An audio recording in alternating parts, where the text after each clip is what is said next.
Brasil, varonil do mundão inteiro, beleza? Aqui sou eu, 𝘍𝙤𝙢𝙀, mais uma vez, começando mais um No Mundão Podcast, diretamente de Bangkok, capital da Tailândia. E hoje é um dia muito especial para mim. Hoje eu estou recebendo um tailandês, né, que trabalha no One Championship, traduzindo do tailandês para o inglês e também moderando as conversas entre os jornalistas, os atletas e tudo. E ele é amado pela audiência, ele é amado pelos atletas, todo mundo gosta dele, ele tem uma energia maravilhosa, o cara é foda. Hoje eu tô com Frank Kittipong. Kittipong. Perfect. Frank, nice to have you here. Thank you very much for coming. It's Very a pleasure honored to for be me here. to have you here. Yeah. How are you? I'm doing great. How are you? I'm amazing, especially here with you and George. George, thank you very much for coming as well. Hi, George. And helping me here. This is a very nice setup, by the way. I like it a lot. Thank you very much, Frank. Yeah. You are a person, Frank, that since the first time that I went there and I saw your energy there on the stage, I didn't know your name back then, but I saw your star there. You know, you have a very strong light on you. This is what I wanted to say, because you know that your energy is amazing. It captivates, you know, like people there. It impresses me in a very good way, you know, like to see how they love you, the audience love you, the athletes, everybody there loves you. You know, Thay, that I told you, Thay became a very good friend of mine. And since day one that she talked to me about you, she said, Frank is amazing. He's very lovely, and you're going to love him, talk to him, ask him the questions that you want. He's very, you know, no, so I'm very happy to be here with you. And I want to say thank you again for coming to the No Mundão podcast to talk to the Brazilian audience. It's really important for us to be able to know a little bit more about your life, Thai people, Thai person, Right. And your culture, you know. Anyways, welcome again. How is Thank you. everything going with you? Everything is going great. We're about to end 2024 with a bang in One Championship. Next week, we have a 10 pole. A lot of fighters, big name fighters are fighting, and can't wait for the vacation time, the holiday. Because you're there working so much. You work Friday nights, you work Saturday mornings as well. Huh? Yes. So I work I work Wednesday, Friday, and Saturday for One Championship, right? But sometimes I have I have to be a moderator sometimes. But other than that, I also do like voiceover at other studios. Sometimes I have to go do voiceover at the studio first, then go to the stadium. And I also I have a few business too. Oh, really? In Thailand. Yeah. Nice. So it's hard to juggling all of this work. Yeah. Nice. So Frank, I always say on my show when I have my guests here that mostly Brazilian people, yes. So I always tell them guys, we don't need to, in Brazil you say it doesn't need, the conversation doesn't need to have feet and head. It means, I'm trying to translate, okay? Okay, all right. So the only thing I need is beer. Let's start again. Cheers. So we normally say that, I don't know even if I translated it properly, but we say, não tem nem pé nem cabeça. It doesn't have feet or foot or and head. It means that we don't need to go through like the day that you were born until today. We can go and come back and blah, blah, blah. I see. But what I normally like to do is start from where we are today, you know, and then go a little bit through your life back then, you know, where were you born, how was it when you grew up, you know, to understand more about your life, you know, and what brought you here today, you know. Right, I understand. And yeah, that's all right. So you said that you do the moderation as well. I moderated there. So just to explain to the audience, let's start straight from now. Right. So you said that you do voiceover. You are moderator and translated the One Championship. So tell us a little bit about your day today. How does it work, your life today, Frank? Yeah, so in any weeks, I will start Monday off as either do some voiceover work, and whenever I have times, I will focus on continue doing my business. And on Wednesday, I will have to almost all day, from 10:30 to around like 4 p.m. Talk to all of the athletes coming to fight on One Friday Fights. My job there is to try to get their story, who they are. I'm trying to make them feel welcome because most of them are new. They're having first debut here in One Championship. I just want to make sure that they can communicate with someone that they feel safe to share their story with. And then Thursday, again, either voiceover or business. Then Friday, mostly I didn't do much on Friday. I just prepared myself mentally to prepare for the show on Friday. Yeah. How do you prepare yourself for the show on Friday? Oh, usually I exercise first. Usually I don't exercise heavily on Friday. I usually just swim or run and not doing crazy thing like Muay Thai. I only do Muay Thai on like Tuesday or Wednesday because then your body needs to have a little bit of rest. And then just be in the right mind space. I'm trying to block my mentality from all the things that could affect me because I feel like working on Friday's show is not just me going up there and translate. I also need to meet a lot of people. I meet like someone like you as well. You come and translate for us. And I coach a new translator too. I want to make sure that they kind of feel welcome, and because a lot of them are very nervous, which I also when I first started. And just make sure that I smile, going in with a smile, make everyone feels happy to see me. So you are the proper guy to get this job, huh? Because it's amazing. You have this beautiful energy, man. It's nice, you know. Thank it's you, nice. man. Thank you. So you said something nice now that we normally feel nervous when you start there. I had the opportunity to do this translation for 2 times, and I'm very happy, very grateful with the opportunity, and yes, I was very nervous as well, you know.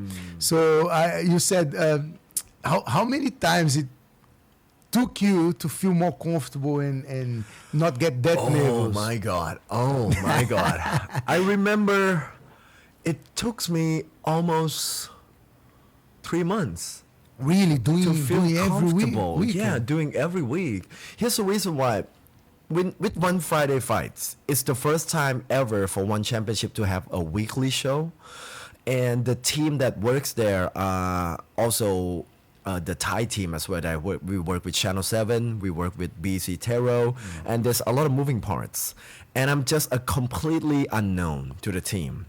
Coming in, the team don't know what to do with me as well.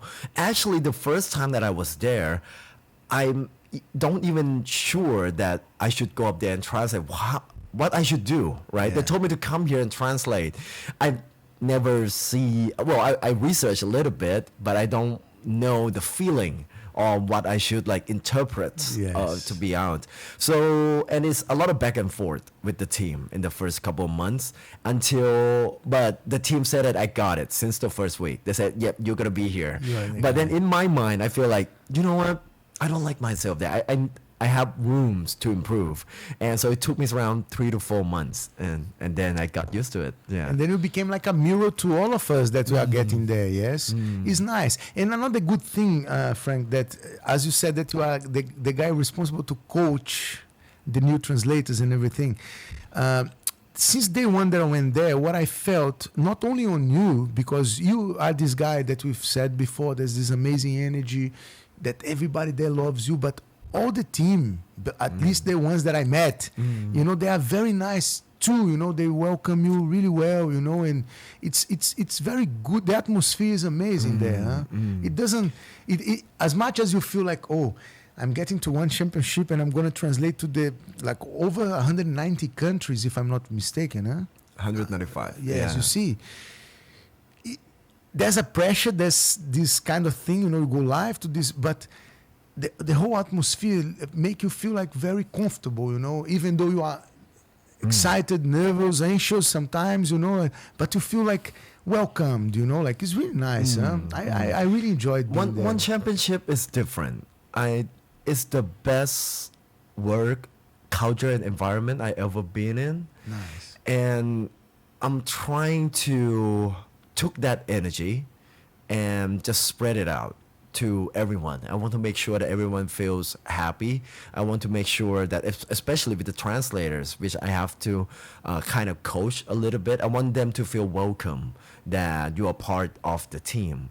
And it's just so different. I never work for a company that's have this kind of work culture. Everybody is so friendly, right? We are not looking for drama in our life. We are not trying to sabotage each other. There's none of that at all. It's amazing. Yeah. And we feel it among the team when you get there, like, and you see people from other departments that, well, as I said, I haven't been there many times, but all the time that every time that I went there, everybody there, as a translator, also as media, you know, like interviewing the athletes.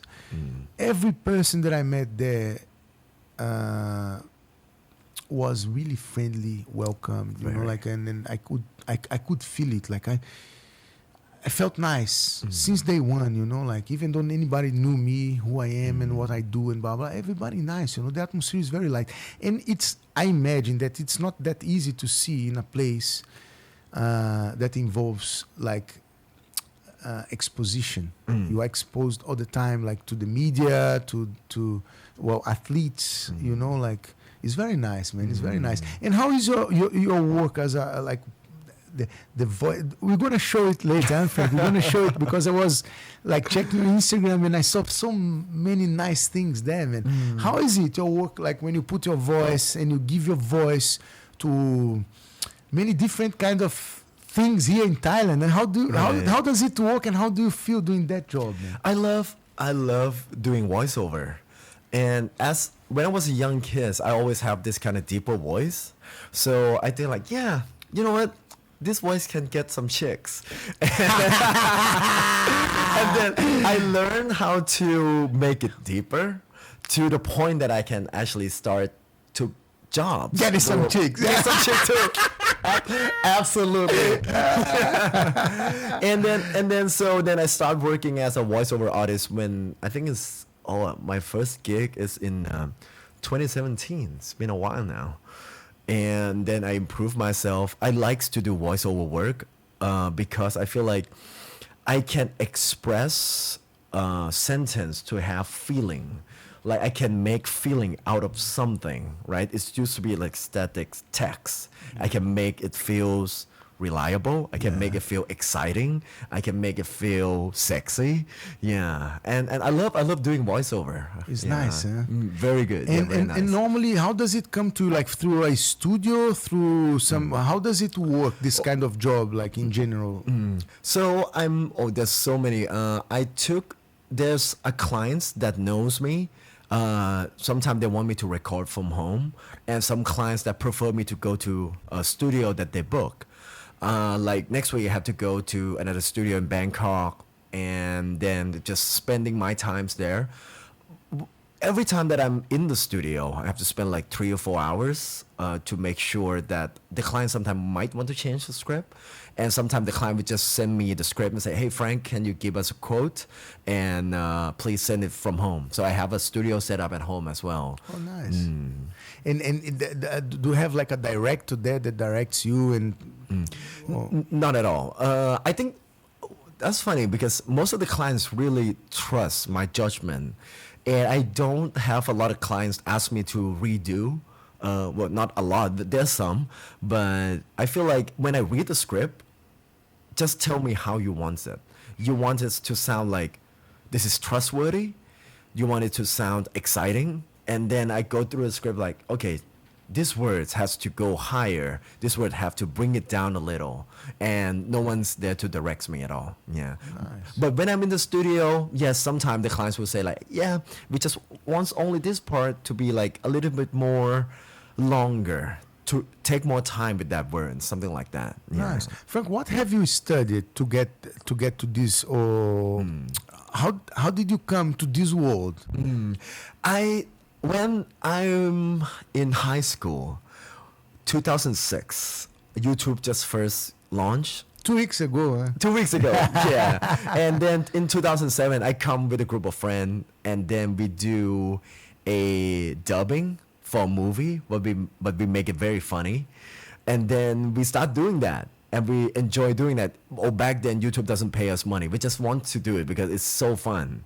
And then we all of us kind of develop how to use our voice, how to make it sound in a certain way to make it funny. Yeah. But it's so vulgar. Like the video that I made when I was a kid, like it got viral. Like back then, 300,000 views in a week is like amazing. Yeah, I got one video, but I won't share it to you because it's a lot of curse word in there. I'm just a kid. Yeah, so I won't be sharing it. We love it. It's not a problem, you know. Do you have it on your Instagram or somewhere that we can see on YouTube? I don't, but people still like refer to it sometimes. It's basically, do you know 𝘨𝘭𝘢? It's an infomercial from America, right?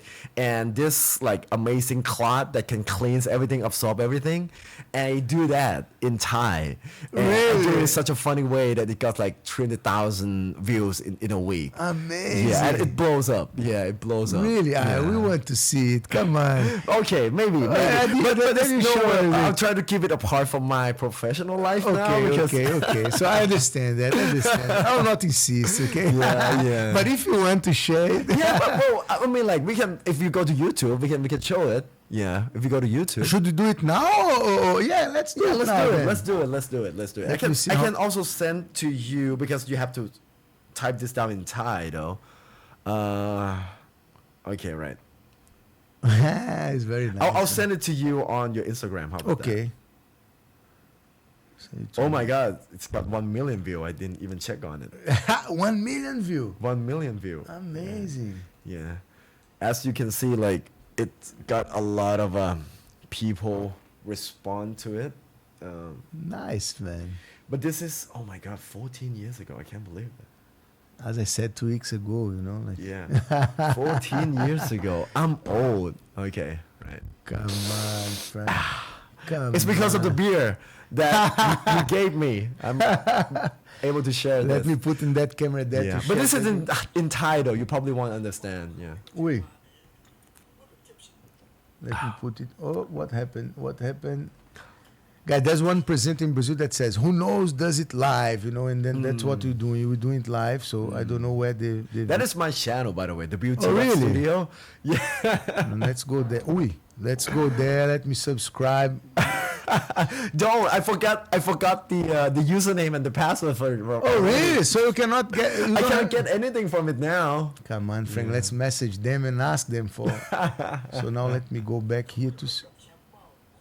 Why is not going? Oh, It's probably... Now that I hear my own voice on this, I feel like it's so cringe. Oh my God, there. Is it your voice there? It is.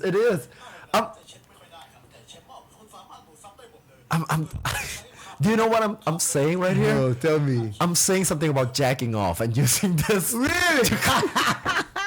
to clean. But how old were you then? I was like 13, 14. The age that we start talking about this kind of thing, yeah? Yeah, the whole premise is I'm just talking about how amazing this for you to use to clean your... Really? Hey, look,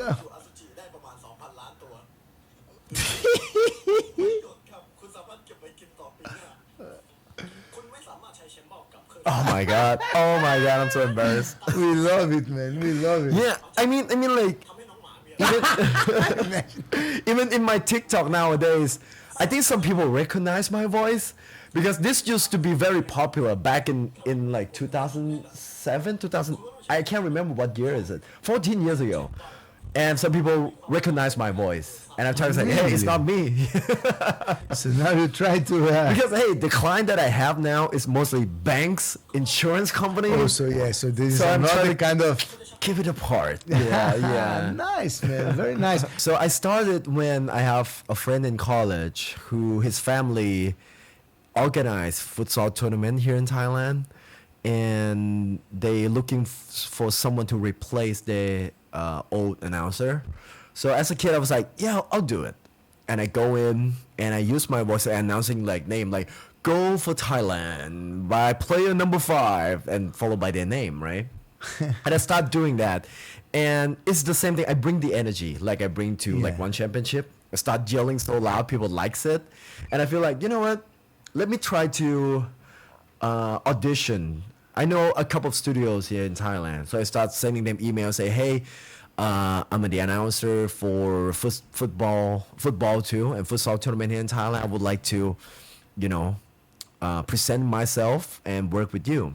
And it took me, first year, no response at all. Second year, I sent him email again. And then I started to have more clients. And I built up my database, like my client database from there. And that's how I get here. Oh, nice, man. So you didn't go to, because when I was checking, you sent me a text, yes, talking about you, as I asked you. And then said, I'm self-taught English, yeah. And this is amazing. This is amazing.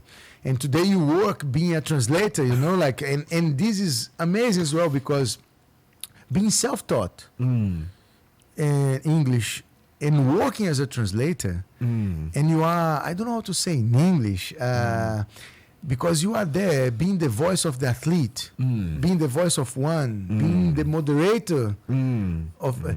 So it is amazing to see someone that self-taught himself and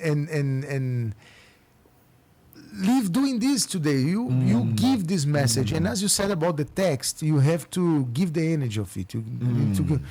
So I was thinking, did he go to like a communication college or university? Where does it come from on him? Now I understand more about the way it started, it's nice, man. It's nice. I don't want to yes, I am self-taught. I have to admit that, because yes, I took English class in school, in every school in Thailand, but I'm sorry, but I feel like my English is a lot better than my teachers back then. But I never used that as an ego or try to like show off or anything. I'm actually, when I was in high school, my English is so good that I'm in the competition for impromptu speech in English. So basically they would give us a topics, and you got 5 minutes to write a speech and to give a speech about that. I got number 5 in Thailand. Really? Yeah. In Thailand? In Thailand, yeah. And competing with all of the students that their parents were bilingual from the start. I feel very proud of myself. Amazing. Yeah. Nice. And so I self-taught English, and then I took my faculty is communication art, but it doesn't focus on English. When I'm in college, I'm pretty much got the accent and everything. Like I got almost like 80% of English nailed down in my head. Yeah. Oh, nice, man. So, Frank, because look, I cannot avoid to ask you that, because since I moved to Thailand, I've been working as a teacher, as an English teacher, as a second language teacher. And I've been, of course, learning a lot through that, because the best way to learn is teaching something. Yeah? So then you learn a lot. And since I started, I'm working a lot on my English. And I've had the opportunity to work in a private school for 2 years, and then in a public school. I think you say Tassaban school. School. Tassaban, yeah. And 2 different, let's say, audience or customers, right. And then now I'm working in an international school, which is different as well. And so do you come from a Tassaban school, private school, international school? Tassaban school. Tassaban school. Yeah, I come from a, it's called 𝘨 Vidyalai. It's funded by government. Yeah. Here in Bangkok. You are from Bangkok, yes? I am from Bangkok, yeah. And I grew up in Chinatown, where everybody speaks Chinese. And somehow I got English. Well, I can speak a little bit of Chinese. And then my school is actually specialized in teaching Chinese. So I'm standing out very much, because I'm the only student there that can speak English well. Yeah. And this is something that, as a foreigner here, Frank, you know that because you grew up here, and many foreigners, they come here and they talk a lot about the education system in Thailand and the public education system in Thailand. And my experience in the public school was like most of the kids, they don't speak English. Most of them. It was in Phuket, I don't know, in Bangkok. And we are there to help them to learn English. But like in Brazil as well. In Brazil, we have English as a subject in the school, but we don't take it serious, you know. We don't really enjoy this opportunity that they provide to us, and then I don't want to study English. So I had this situation that I had many students, like 50, 45 students in a class. They didn't speak English. And then I didn't speak Thai. So it was like, at the beginning, it was hard to connect. And then I said, but I know something that they love, which is football. Okay. So through football, I could connect with them and use my Google Translator, you know, like to help me to teach them English. And then I saw them more interested. So as a kid that came from a testimony school in Chinatown, and you said that you were one of the only ones that was more like to English, this opened many opportunities to you inside of the school and the system, man. Right. It does open opportunities for me to be able to speak English well. And I also I started working when I was 16, and not counting helping my family business as well. Been working since I was very young, like I think 7 years old. Yeah, my family used to own a pharmacy in Chinatown, and so I use English to help my family, selling like medication, and I also work as a tour guide in the Golden Buddha Temple. Really? Yeah, I was stationed there for a while, and that was when I was in high school. So I used my English there too. I just like learning and doing new things. Yes, and I was very young. Nice, man. And then one doors open to another doors, and here I am. Oh, man, it's amazing to know that. Frank, how do you see yourself, like the difference between you that took all these opportunities and your friends from school and the people that you knew there that maybe didn't enjoy that much, and maybe they even had the same opportunity in terms of, okay, I could learn English here, but you went there and you looked and you tried and you learned it. How do you see yourself, the difference between, in terms of life, what happened to your life later in their lives, you know, like? I just think that I take more risk in my life. I don't have a lot of friends growing up in high school. I always give it to myself in a certain way, and I feel like it's difficult for me to make friends. Why? I think it's the culture that I grew up in. I watch Western movie. I understand English since I was very young, so I have a lot of online friends from like America, and I talk with them. I enjoy jokes that are more westernized than Thai. And I remember that I will always surrounded by friends when they try to copy my exam paper. So since young, you were a very good student. I am very good. Yeah, I am. Oh, well, my grade is not that high, but I do and represent my school in a lot of ways. I also do like traditional Chinese Kung Fu for the school. And I represent them in English competition, and I feel like I'm great at doing activities for the school. But in terms of like doing homework and stuff, I'm okay. Yeah, I'm okay. Yeah. And this is something nice that I saw here in Thailand, that the schools, they have many different kinds of activities that they involve the student to do them. Yeah. How does it work there? You know, like I think it's amazing.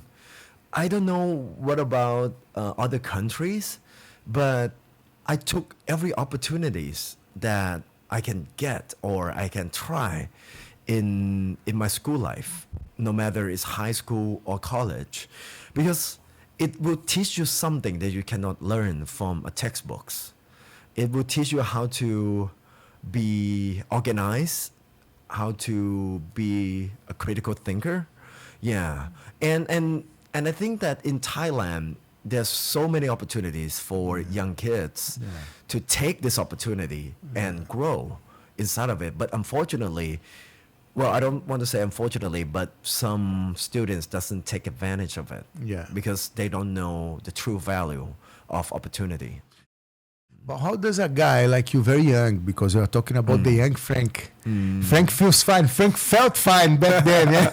We are talking about the young Frank. How how could you perceive this? How could you realize, like, okay, I have to embrace this opportunity because this is bringing something nice to me and this and that.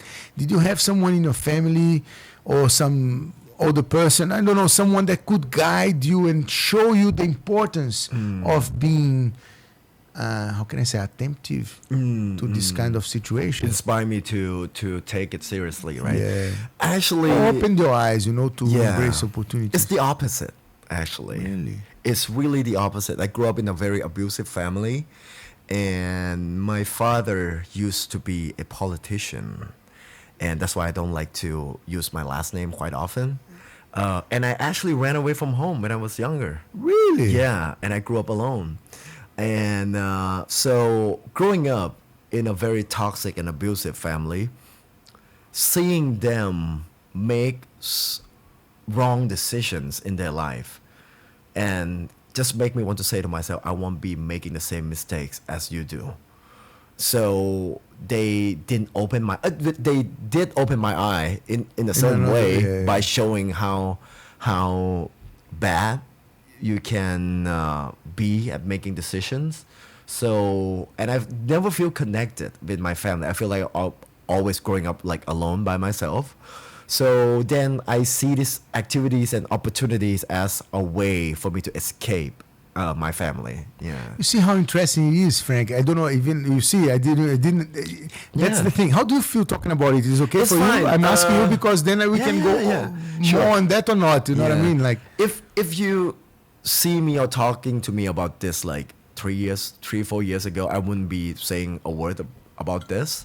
But I did therapy, so now I'm super open about it, and I feel like I should be the voice of the people who struggle with their family too if they're growing up in a toxic family, because I feel like I did escape mine, and I can find a little bit of success in my life by moving away from toxic environment, Nice. I know it's nice to, don't get me wrong, nice to see you very young being able to leave the situation. That's what I mean by nice. I hope you understand what I'm saying. And today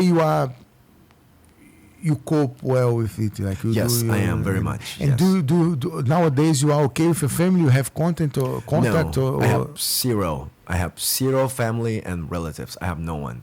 I'm just by myself. Yeah. Not by myself, because you have been made many friends in your life. Oh yes, friends. Yes. No, what I mean is, look how.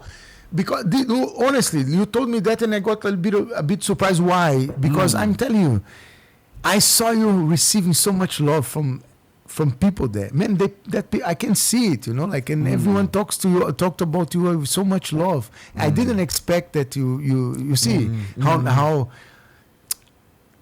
how nice it is, like to see this. And today you are okay with this, then, yeah. Right. Yeah. I think it's the mentality of you will know the value of something when it's gone or you never had it. I grew up in a very toxic family, right? I feel no connection, no love at all. So I feel how important it is. And instead of trying to be bitter about it, I will channel my love onto others.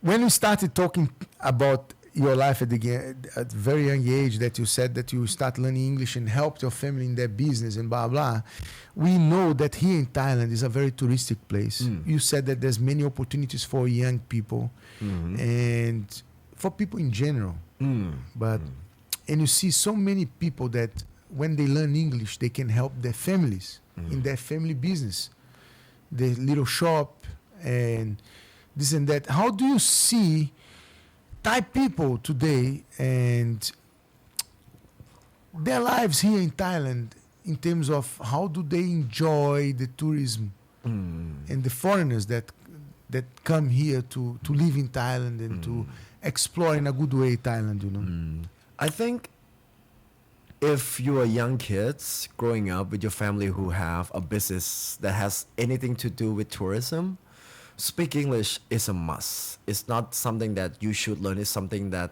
you need to, right? Yeah.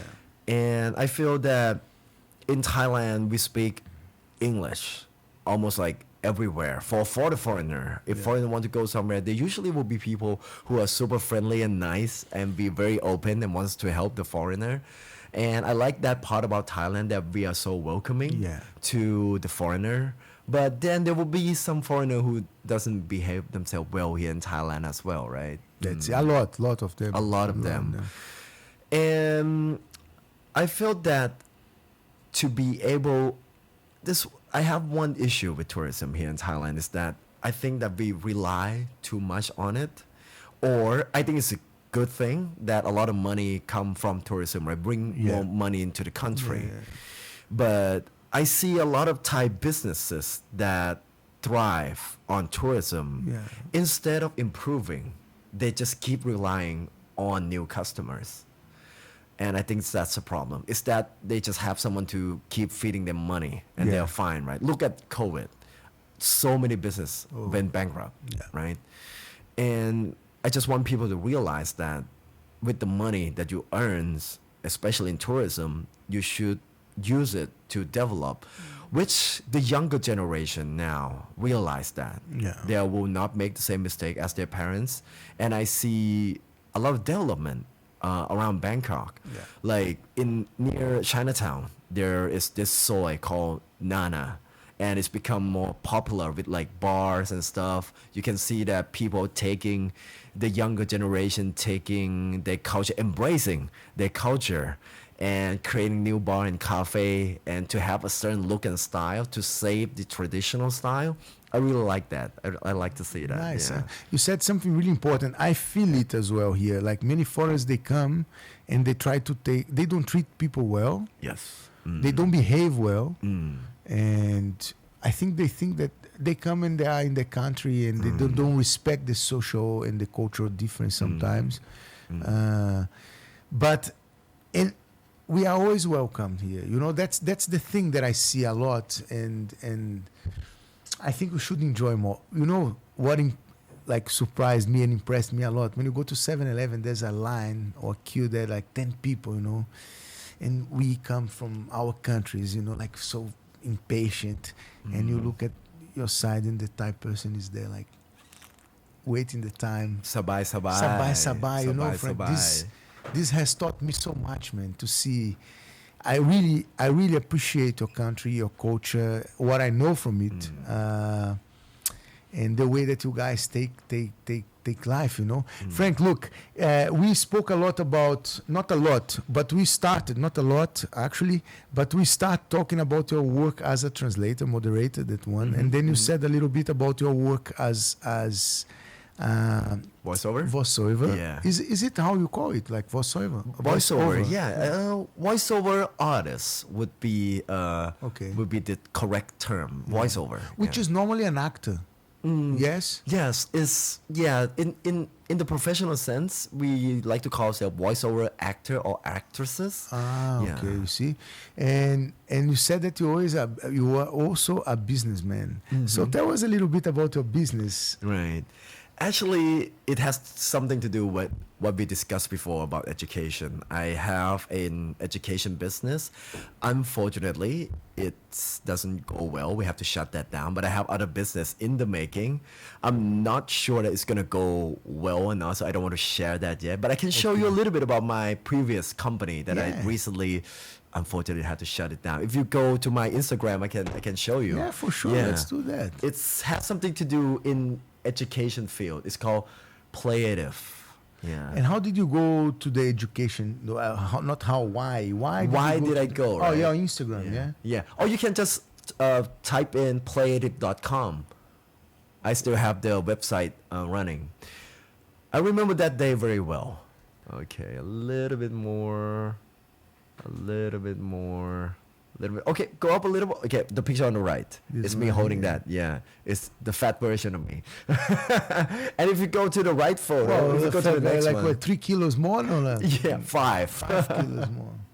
Yeah. So if you go to the next photo, this is what I do. I make science kit. So the concept of my products is, I think children learn the best when they enjoy learning. Yeah, for sure. Yeah. So like this one, the kids can make their own camera obscura, and put it together and play with it first. Then there's video inside that teaching the science behind how lights and lens work. If you go to the next photo, this one teaching kids how conductivity, how the electricity can go into the loop, how a certain thing conducts, certain thing doesn't conduct. So we built all of this here in Thailand, and yeah. But unfortunately, I think I work with the government agency called, it's actually behind, it's NSTDA, the National Science and Technology Development Agency. And yeah, we teach a bunch of kids. Amazing. I had great time. But how did I get into it? I got COVID. I'm the first 100 cases in Thailand that got COVID, and I fear for my life. And right there, I think that if I die tomorrow, what would I leave behind? So I thought about it while I was in the hospital. Were you bad with COVID? Yeah, I got COVID. I'm one of the first people that got COVID here in Thailand. Not one of the first, one of the first 500 cases. Yeah, but were you like very bad or not? It's very bad. The first variants of COVID is pretty strong. It's dry my throat out, but the news is very scary. A lot of people dies because of it. Yeah. So I thought that, okay, I could die tomorrow. Okay. What would I leave behind? So while I was traveling to the hospital, I wrote down this concept of this business, Playative. And after I got out of the hospital, I started doing it. Yeah. Amazing. Yeah, and I'm able to get to the point that this is now still sell in the National Science Museum here in Thailand. Oh, really? Yeah, and got to work with a bunch of lovely kids, my staff. But the educational system here in Thailand, there's a lot of red tape. I cannot get a crack into it.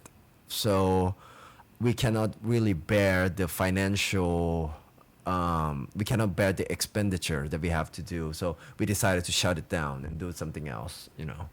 But how do you see it in the future? Like, you think about coming back? I want to. I really want to come back. This is what I love. Nice. All the money that I made from this company, I keep reinvesting it. I never take 1 baht, 1 cent out of this company. And I never feel so alive. Nice. Actually. The Yeah. purpose, huh? It's Yeah. purpose. Yeah. Yeah. It's something that I really want to get back to it one day if I have the opportunity. I don't know. It's make me reminiscing of the good old days, actually. Yeah, no, and this is good, Frank, because honestly, and as I said to you, like, I have the opportunity to work with kids today, and then I realized, because when I was a student, I didn't care about it, you know. Even at the university, also not that young anymore. But I realize now, as a teacher, how important education is, you know, like how it is, like how we impact their lives, you know, how something like that can transform their lives completely and give them something. Because as you said, when they have fun, they learn more. You know, Frank, I will tell you something that happened to me. This is about how can I say, connections. Yes, like, I mean, this show. So it's good to when I hear your stories and I see something that connects with mine. So that's why I'm sharing with you this. I feel last year, one student that was my student in 2019 and from 2019 and 21, he sent me a video on one day. I opened my Facebook, and there was a video there from this student, you know. And I show you this video late, you know, like after the show. It was so beautiful to see, like, he, after like 3-4 years, I don't know now, like what, 2024, 3 years, he sent me a video talking about his life and how our relationship back then at school impacted and changed his life and his way. So then I realized, like, how important we are when we do this kind of actions. Right. It's so important. And how, and you know, like, it changed completely. So, translator, moderator, voice-over actor, businessman, the other business you don't want to share yet, but okay. I try to be a good businessman. So far, it's all failed. So I keep trying. Yeah. Man, look, something I can see the smile. Like look at the smile of the kids here. Yeah, I know. I remember that day well. Like all of these kids, they love it so much. And talking about what you just said to me too, right? About the relationship of a teacher that can impact one's students. Oh. Growing up, I hate math. Not because of the subject, but I hate my teacher. She's not very good. She's not a very good teacher. And it makes me hate math. I feel like I don't want anything to do with it. But growing up, learning about math for myself, it's so fun and it can be very useful. But unfortunately, I lost that training when I was growing up. And I think to myself that why are we entrusted our kids to one person that can either change their feeling, they either make them hate that subject or makes them fall in love with the subject, right? So that's why I make Creative. I make a science, it's almost like a toy, but the kids have fun doing it. And yeah, there's no teacher to make them feel guilty about it. Because there's actually a video of me teaching. Is it here? It's not in here. It's in the private server. You need to scan the certain QR code inside. It has a little thing inside. Yeah, but then we teach science in it, and I feel like the kids can either love the subject by themselves or not. And but then is them discovering by themselves. By themselves, not up to the teacher, right? Yeah, it's nice, huh? And how did you? Because you said that on the way to the hospital you wrote the concept, and then when on the way back you launched it. Yeah. So what made you like to go to these concept, like the science, as you said, the conductive and blah blah? I'm just thinking about my own childhood when I grew up. What kind of education I would like to have, and what education should be. So I thought that I learn the best when I'm enjoying doing it. Same thing how I self-taught English. I enjoy playing the game called Grand Theft Auto very much, to the point that I learned every single little details about that game, and that game has a lot of story. So I got this book and read through the translation in Thai on what this character is saying to one another and what is the response. And I thought of that, and I feel like, you know what? I can do the same thing with science.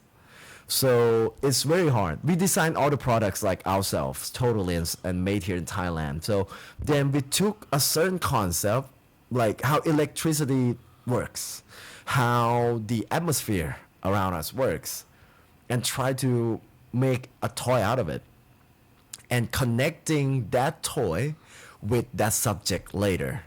You play with it first, you have fun doing it first, then you get to learn science behind it. Not because you're forced to do it, but you're enjoying this toy so much that you want to learn how it works. It's nice, huh? It's nice. Frank, I've prepared some questions for you here. So I want to ask you, and then you go through them, developing the answer, the idea, and it doesn't need to be those questions like the journalists, as I talked to you before, that they ask and they are already reading the next one to go to the next one, to the next one. So let me find them here. Frank feels fine. I love this name. I'm telling you. Thank you. I really love it. Amazing, man. Very original, And you are good at names. Display active also is really nice, huh? And it's a combination of play and active. So it's going to be creative, active, and things like that. So playative. Focus on the play creative. First. Creative. Nice. Very nice. Frank, talking about your career and experience, we said already, we said already that how you started this part of being interpreter and moderator. Moderator, I don't know if you talk about it. Huh? Yeah. Well, it's not my. Well, people only sees me doing a translation, right? But from now and then, I also moderate the press conference as well. Yeah. How does it work? Like for you, this is important to ask because I want to the audience because you know that one championship is streamed in Brazil, yes? I do. Yeah. And it is streamed in Brazil by one very important TV channel. We have Globo, which is I think the third biggest TV channel in the world. And then it has many different channels. Sport TV, Multishow, and then there's one that is Combate, which is Combat. And they stream one championship there.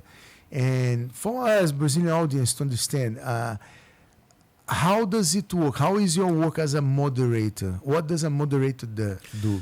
The moderation part, I don't think that anybody will actually going to seize me. Because what I do is basically moderates the press conference, to be more specific, virtual press conference. So when we have a big show, right, and we want to do something similar like a face-off, we have athletes coming in, and I just moderate, like, okay, please welcome 𝘍𝘀𝘀𝘀𝘀. He's going to be fighting with someone, and I welcome everyone to the media, and I'm just, asking them the question, moderates, make sure that I can moderate the whole situation of virtual press conference. And after that, one championship, we usually just took the video of the athlete's answer and post it online. So you would almost never see me unless you're part of the media that do the interview or asking the question. Yeah. How do you feel? This is that now that you're explaining it, and it crossed my mind. Like when someone asks, we know that there's many trash talk. You say in the combat sports world, let's say, you there moderating the interviews. So the conversation between the press and the athletes, and I saw that some athletes, they talk about other athletes and blah blah. So when you are there translating or moderating this, how can I say, behave in terms of I need to deliver this message, but of course, I don't know. How do you feel about some message that is not that good? Right.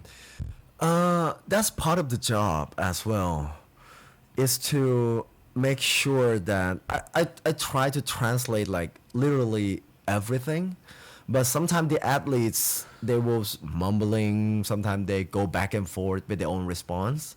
I try to make them sound nice. And the other thing is sometimes they will speak of sensitive thing, especially if they start talking about like politics or anything that have to do with religion. We cannot have that. So in my mind, I have to keep myself aware of luckily not a lot of them doing that, but it's very sensitive when it comes to politics. Sometimes they want to thank someone who in their country that have some conflict. I don't know. There's so many stories going on. So I need to be aware of those things too. And when I translate, I just skip that part, right? And when I translate, I have to make sure that they sound nice and concise. It's almost like a sound bite kind of quality. Yeah. Nice. You know what happened to me? I don't know if you realized that because it was in Portuguese. The first day that I went there working for one as a translator, freelancer translator, yes, I was translating for Lineker. And I forgot the name of the producer now that came to me. It was not Dennis. Bo? No. Jamie? Not Jamie. The other one, the guy. I forgot his name. Mike? There's so many. Oh yes, he came to me. Man, I was so blessed and lucky that he came to me and said, "Gáudio, look, if they say some politics message and blah blah blah about politicians and blah, blah, politicians there in your country, don't translate it. This you just step back and meet, raise your hand or whatever." Yeah. And it saved me a lot because then Lineker sent it again because that fight was the day that we were voting in Brazil, you know. So I didn't expect that, you know. And then he said, guys, I want to send a hug to my people in my, this is a very important day in my city, blah, blah, blah. And then he said the name of the guy, you know, and then so what I did was I didn't step back, or no, I didn't, but I said, guys, today is a very important day in my city, so a big hug to everyone there, you know what I mean? And then I skipped the part of but it saved my life, because I asked him about like if they swear, this kind of thing, you know, they curse, and what should I say it? And he said, no, bad words as well, not. I was okay. It was nice for me because it helped me a lot, because imagine if I go and, you know what I mean? Like, right. It's nice, Frank. And if you see, there's a big responsibility in this work, you know. Like, so about when the fighter is provoking the other one, how do you do? If they're provoking one another, it's fine. We don't mind a little tension or conflict. If it's about the fights, it's part of the show, right? Someone like Jared Brooks, I love him. Jared Brooks is someone that always talks and intimidates his opponent, but in real life, he's so nice. He's a family guy. He's so lovely. I love him. The monkey god. I love you, man. Nice. And he knows how to put on a show. But after the fight is finished, he's so nice. He even to his opponent, right? So we don't mind a little conflicts. If it's something that they want to say about their skill is bad, whatever, we will translate that. But if they start saying something that has something to do with the other guy's personal life, then we'll need to be careful. We need to skip. It becomes disrespectful, something like that. And Frank, what led you to work with One Championship? It's all. I got the opportunity from a person who looking for a new translator, but I only work with him as an announcer for football and futsal. And he said, Frank, would you like to try be a translator for One Championship? To be honest, I didn't know too much about One back then. I only know a few fighters from One, right? But I never really watched too many fights other than Muay Thai. And he said, yeah, come and work for us, be a translator. I thought originally that he's going to have me there as an announcer, because that's what he knows me by. So I went in and starting translate, and I never left. Yeah, it's all like a very happy coincidence. Yeah, nice. But I think what keeps me there, like to be the first full time, is my energy. Yeah. And I feel like I bring that energy out from the very first day, and I stand out.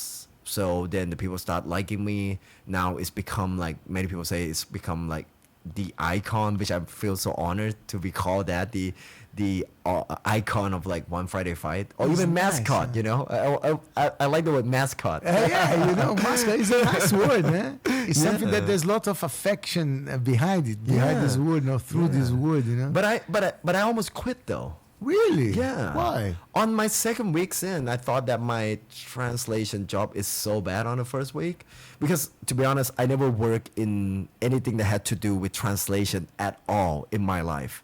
This is my first time doing something about translation. First time ever.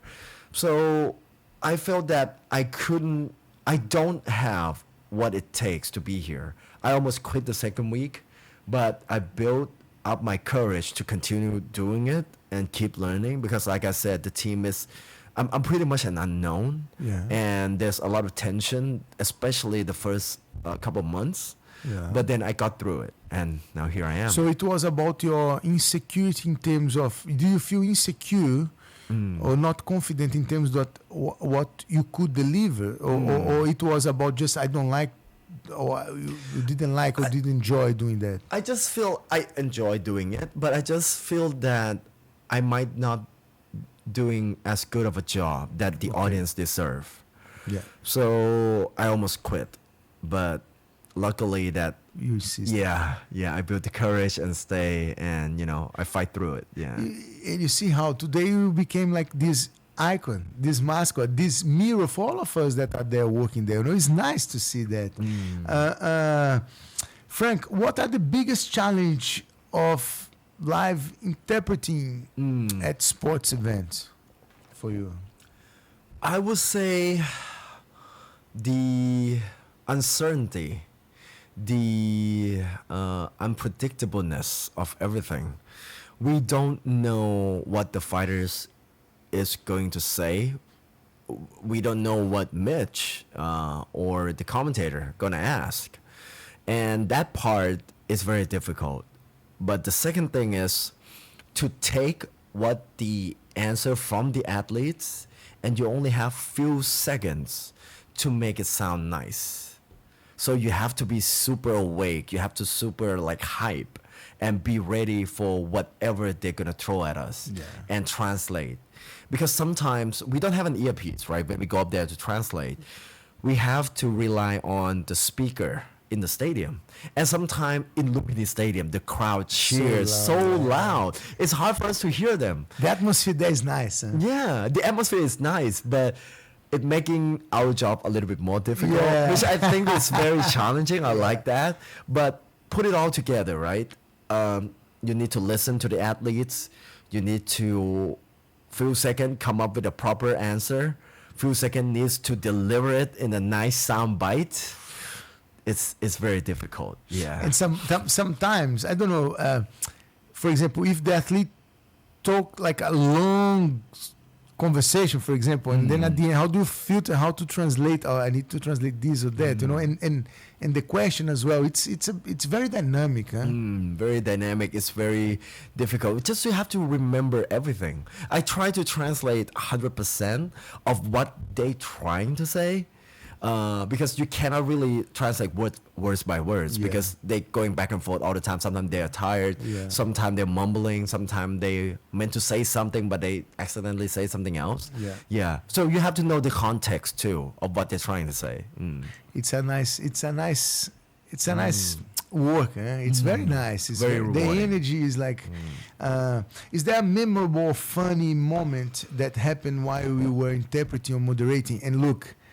Please, the bonus, I know this one is one, okay? No, we're going to talk about this one. I mean, another one. The most memorable moment for me is in my Instagram, actually. Oh, let's show you. Yeah, I pin it. I love that moment so much. Where is it? Let me go back here. Yeah. And now It's I never know how when to Natalie got her contract. Yeah, so if you go right to the very top. Very top. Yeah, that's when I got the bonus. Yeah. To the top. Yeah, I pinned it up there. Yes, that.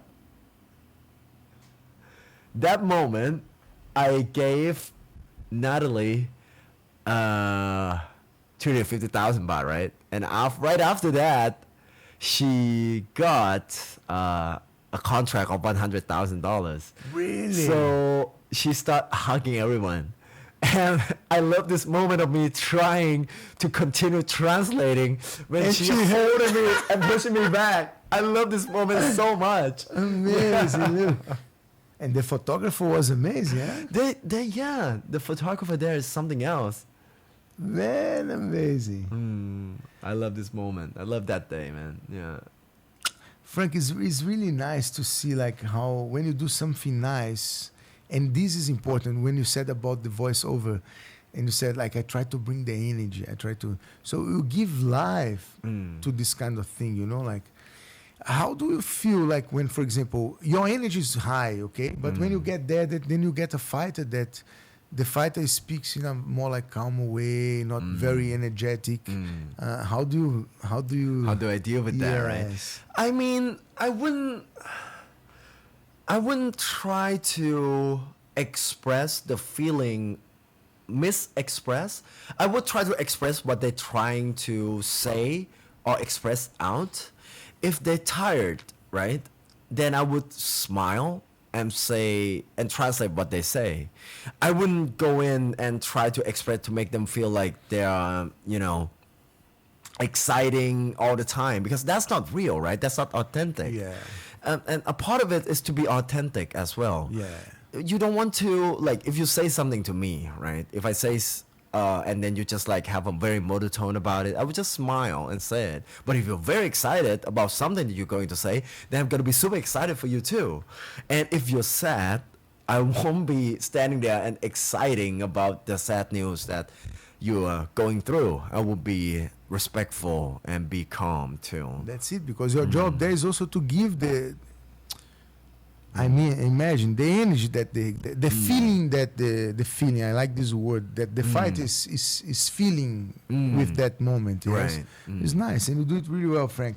Frank, about one championship, how would you? Before that, did you practice martial arts before, like Muay Thai, or because you started saying about being announced in a futsal game? I Right. know that Thai people also love futsal. Yes. Do you also play it, or did you play, or? I'm not really into like football and futsal that much. I do mostly like archery. I shoot guns. I like really? to shoot guns. Yeah, and yeah, not a lot of football and futsal. But now I train Muay Thai. So it's something new to you, Something new to not me. Yes. when you were younger or something. Completely, it's something new to me. And do you love it?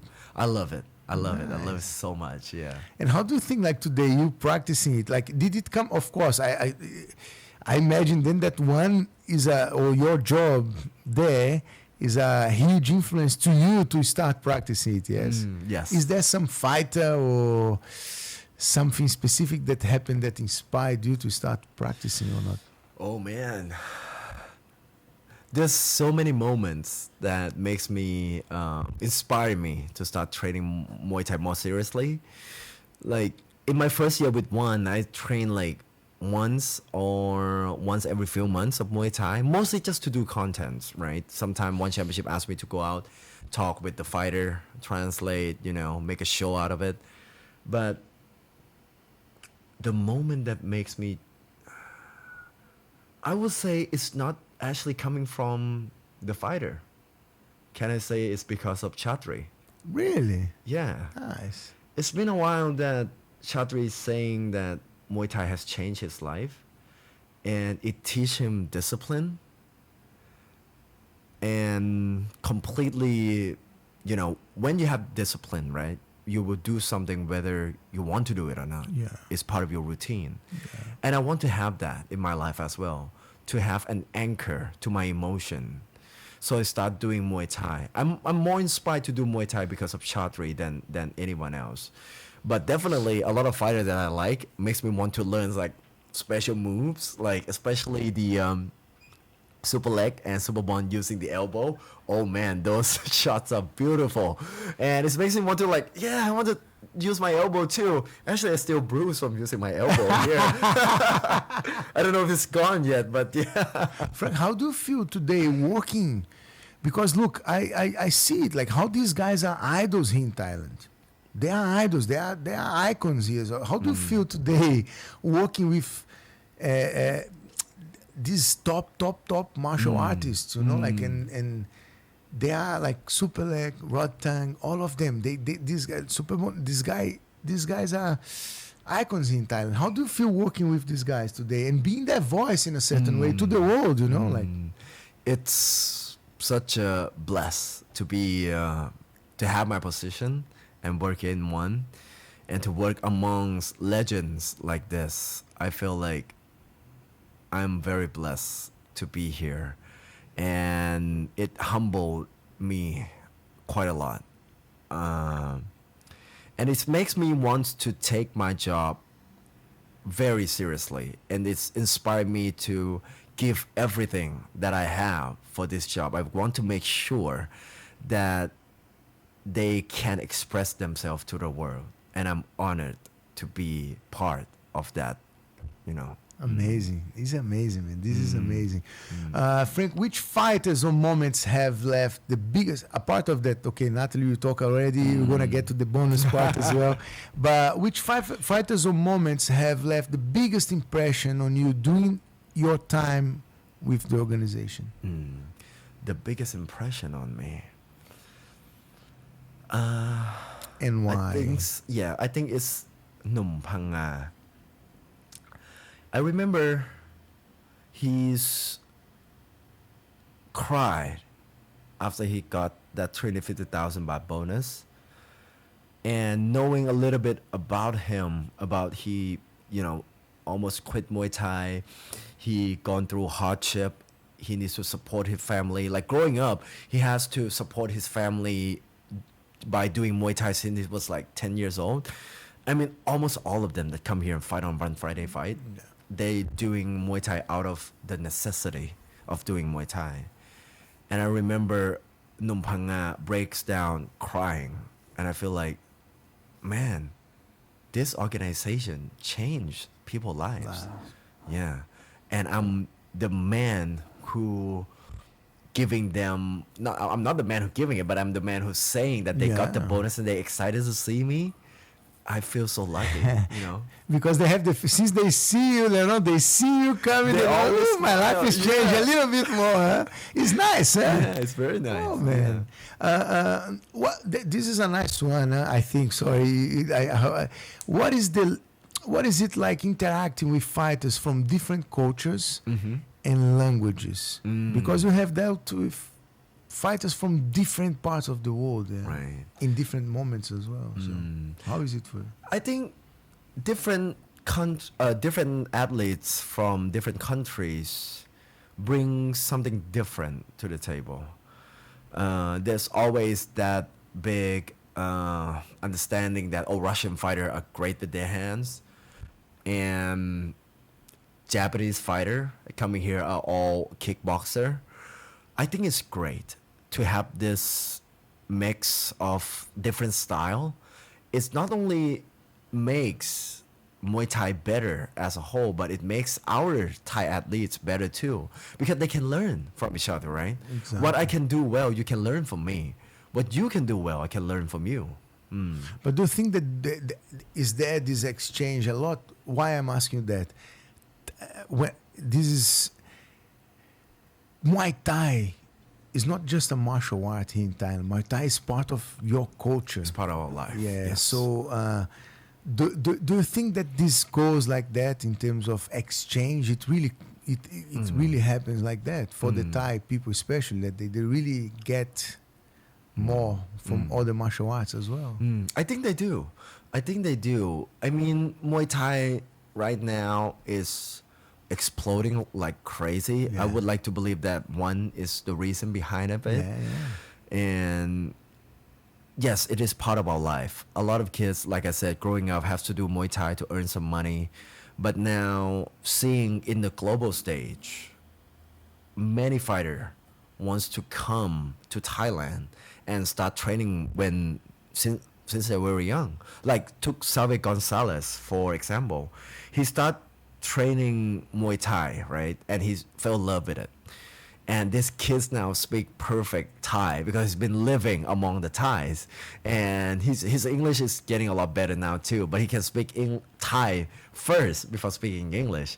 So we can see the influence of our culture to other culture as well. It's nice. Huh? It's very nice. As you said about the global impact, yes. So how would you describe the impact of one championship on the global martial arts scene? I saw this year we went to America, and now we're gonna have in Qatar, and then so how I hope to see one in Brazil soon as well. As we know, it would be amazing, man. So how do you see this? What I love about One Championship is we promote martial arts in their purest form. We are not here to sell the dramas between the fighter. Yeah. That what makes me proud about it, right? It shows sportsmanship. Almost every time that you see a Muay Thai fight, both of the fighter come down, why, pay respect to each other.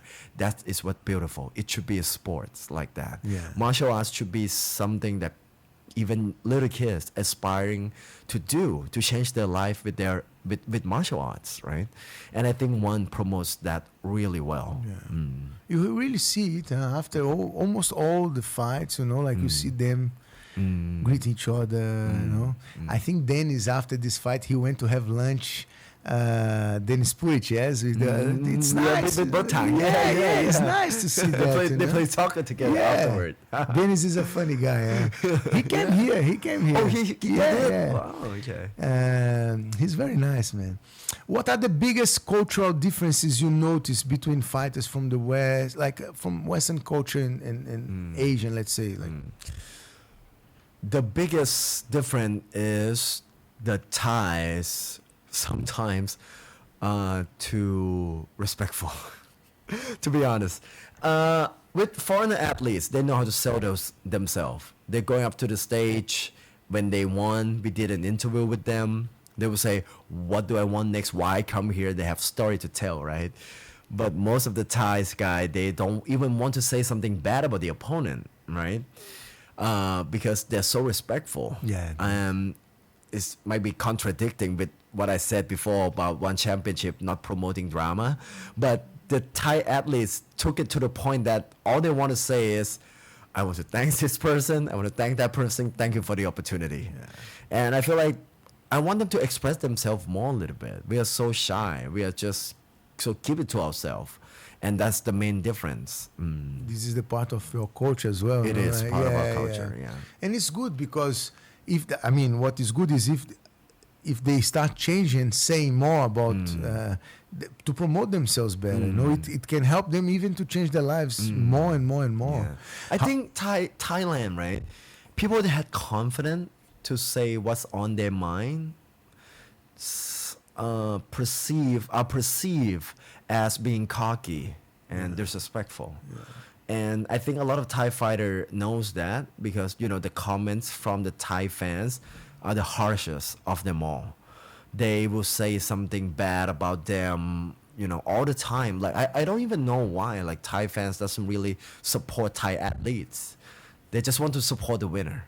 And if someone lost, oh, you should have gone home. I know that you're going to lose. I know you're going to lose anyway. Really? Is it like that? It's like that. And there's a few fighters that quit fighting Muay Thai because of that too. Really? Yeah. I don't want to say the name, but yeah.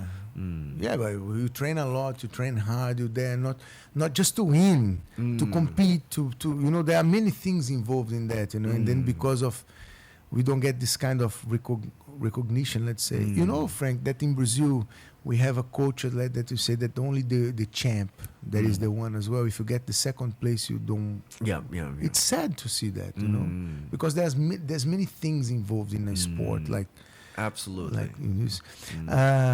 How do you handle cultural linguistic nuances when interpreting?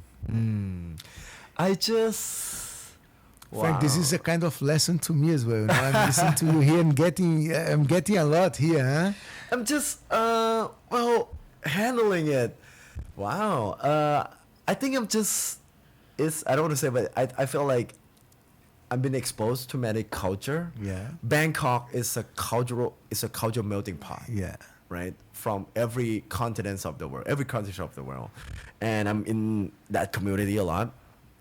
By speaking and interacting with different people from different culture makes me understand the little things about what each country do, what each person, what each culture do, or how to behave. And so I think that's why I can handle very naturally in a way. It's nice, yeah? Well, I mean, it's nice to be exposed to so much, like, you know, information from different places, yes, and cultures. Which language or accent do you find the most challenge to translate? Scottish. It's hard, yeah? It's very hard because on Friday's show, I have to translate for everyone, right? No matter what country they are from, because I kind of represent Channel 7 that I have to speak to the Thai audience in Thai, so I have to translate English to Thai as well. That's Scottish, man. Oh my God, it's so difficult. But I understand you guys. Yeah, I understand you guys. But I almost have to wait until they finish a sentence first, then I will understand the context later. Yeah. Your brain is really fast, Frank. Frank, as I said, this is a lesson to me here, you know, so I'm going to ask you a few questions about this too. So who are your biggest inspirations inside and outside or outside of the world of martial arts? Oh, wow. Wow, wow, wow, wow. My biggest inspiration. There's so many people that I look up to in my life. If I were to say one name, right? You can say more than one. You don't need More to than say only one. one. You can. You said Chatri already. Chatri, obviously, yes. Yes. Chatri is a big inspiration for me. I just want to think of another name that's. You can give us 3, 2, 4. How many you want, Frank? I think Nikola Tesla. Nikola Tesla is someone that I read a lot about, and unfortunately, with Thomas Edison thing, Nikola Tesla is also another person I look up to. Who else? Wow, I think that's it.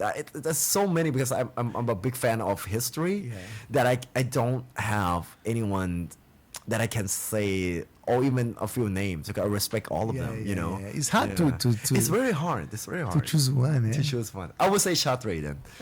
Nice. Just give me a raise. So then is the thing. What advice would you give to someone who wants to become an interpreter or moderator? Or someone who has started already? Yeah? Okay. All right. Just be confident. Be confident in your skill set. If you can do something, don't doubt yourself. I would say to anything at all, just be confident. Go out there and believe that you got it. Rehearsing is good, but don't overthink it. Just go and do it. Sink or swim. I like this words very much. I feel like that's what one championship does to me in the beginning too. They throw me out there to see if I'm going to swim or not. Yeah, but Swam so well now that you're here. yeah, swam so well now. Like doing a backstroke now. Yeah. Yeah, nice, man. I didn't interrupt your answer, no. Sorry if I did. No. That's pretty much it. Okay, where do you see yourself in a short future, long future? Like, Yeah. I don't know. I like to work for as long as I can, but I know that one day that when I got older, I might not be able to continue doing this role much longer, but I would like to do whatever I can to keep supporting this organization that I love so much, and especially with all the Thai athletes, I would like to do something to be a part of that community. And but I also wants to start a successful business that I can take the proceeds from that business to do charity work. Yeah. nice. Yeah. Give You know what I'm actually doing for the New Year's? I'm booking to go to Chiang Mai with a bunch of volunteers, and we're gonna go to the hill tribes, and we're gonna play Santa Claus there. Really? I'm bringing toys with me. Yeah. Really? Yeah. But I don't like to promote that much on my IG. I feel like that's a little bit awkward. But this is a nice thing that you said now. And then sorry if I'm. But look what I think. Many people, they do very nice things in this regard, like helping people out. Like helping people. They help people a lot. And many of them, they don't share it because they feel like I'm showing off, or I don't want to share because people can think that I'm doing it just because. Just to get the attention. Yes, But when you do it in a way that's so genuine, you have to share it, because when you share it, to inspire more people to share, to do it as well. You know what I mean? How can a person be part of this? To be part of the volunteers group? Yeah. Yeah. Of this thing that you are doing. Oh, it's well, I'm trying to utilize my platform now, but what you can do is donate money, and then from that money we're gonna buy toys, even more toys for the kids. And this one foundation that I work with recently called the Young Kids in Slum is in Klong. It's just not far from here. I brought Mitch, Nara with me, and we played a bunch of kids. I went to Chinatown and I bought like 3 heavy bags of toys by myself, and I gave it out to all the kids. Yeah. Amazing, man. Yeah. I'm thinking about doing something in this regard now, because I understand how powerful social media can be, and maybe, but I also don't want people to say, oh, Frank, start raising money. I want to see if he's really spending all of our donation on the charity work. You know, I don't want to have that headache. Yeah. But I'm thinking about doing something like that. So I'm keep it close at the moment. There's one foundation that I work with called Fight for the Future Foundation. You can search in IG. Yeah, Fight for the Future Foundation. Fight for the Future Foundation. Yeah. Instagram as well, yeah? It's on Instagram. OGF4 Academy. You can search that too. We have a 𝘍𝘢𝙧𝙖𝙣𝙠 Fight Festival, but this operates by How to Achilles. spell it, sorry? Yeah, this I love this foundation. How can I say it? Oh, fight for. Oh, for the number 4. 4. Yeah, for the future. Oops. Well, Yeah. what's going on? It's with my appeared internet? for a moment there. Yeah. But this foundation, last time we did a 𝘍𝘢𝙧𝙖 Fight Festival. Fight for. No. Oh, 4, like FOR 4. Fight for the. Why is this appearing, friend? Yeah. Fight for. No, FOR 4. Fight for. Do you think it's the BF? Friend?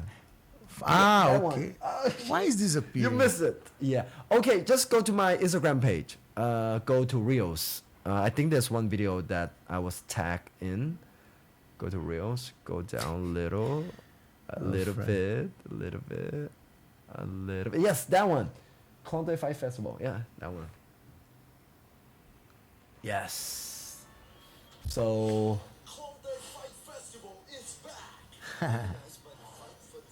Yeah. So this foundation help young kids in slum by training them Muay Thai. Nice. And after they learn how to do Muay Thai, we're gonna help them get a scholarship in university. Oh, really? And once they finish university, with our partners, we want them to have like apply for a job with our partner as well. So it's like a complete loop. I love it so much. So what I'm doing here is the first time that I got the bonus from Chatri, the first 𝘍𝘢𝙧𝙖 Fight Festival start 2 weeks after that. So I brought the bonus money that I got and I give it to the kids here. Really? But not all of it, but, Yeah. but I give big chunks of it to a lot of kids. Nice, man. Yes. And yeah, so this one, I think this is the third one that we do. So people can donate and get a T-shirt, and the money that we got, we're gonna give them as a bonus. Yeah, for the kids. I love it so much. So much fun. You should come next time. I'll let Yeah, you know. I'm happy to participate. I Count on see. me anytime. Anytime you do this kind of thing, I would just love to. let me know. I'll let you know next time. Yeah, for I'll sure. Let you know For next sure. time, I will be man. part Yeah. of it, you know? Yeah. We- But there's a few foundation that I work with as well, like secretly. I just don't want to show that part of my life too much because I don't want people to have wrong impression. Yeah, I'm doing it for yeah. the fame, you know. And we Yeah. understand that too, Frank. Many people, they take things wrongly, you know, and take to the Yeah. other side. And Yeah.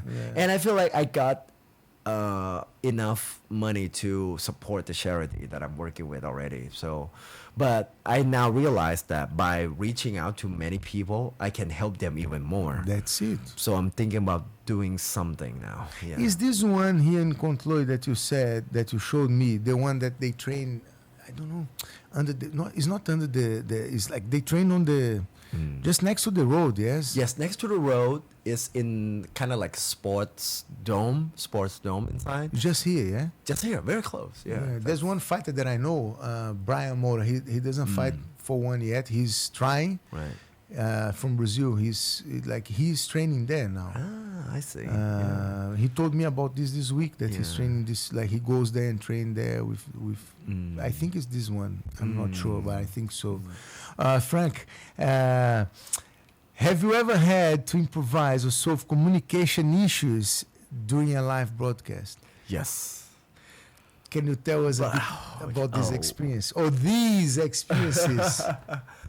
Many. Well, I can't give you one situation because there's so many, but there would be times that our fighter speak something that they are not allowed to speak about, and I have to quickly think on my feet and come up with how to make that sounds nice with a little bit touch of what they're trying to say without make it sound too harsh, you know. It's always happened. It's always every other Friday, I would say. Yeah. That's too often. I say once a month.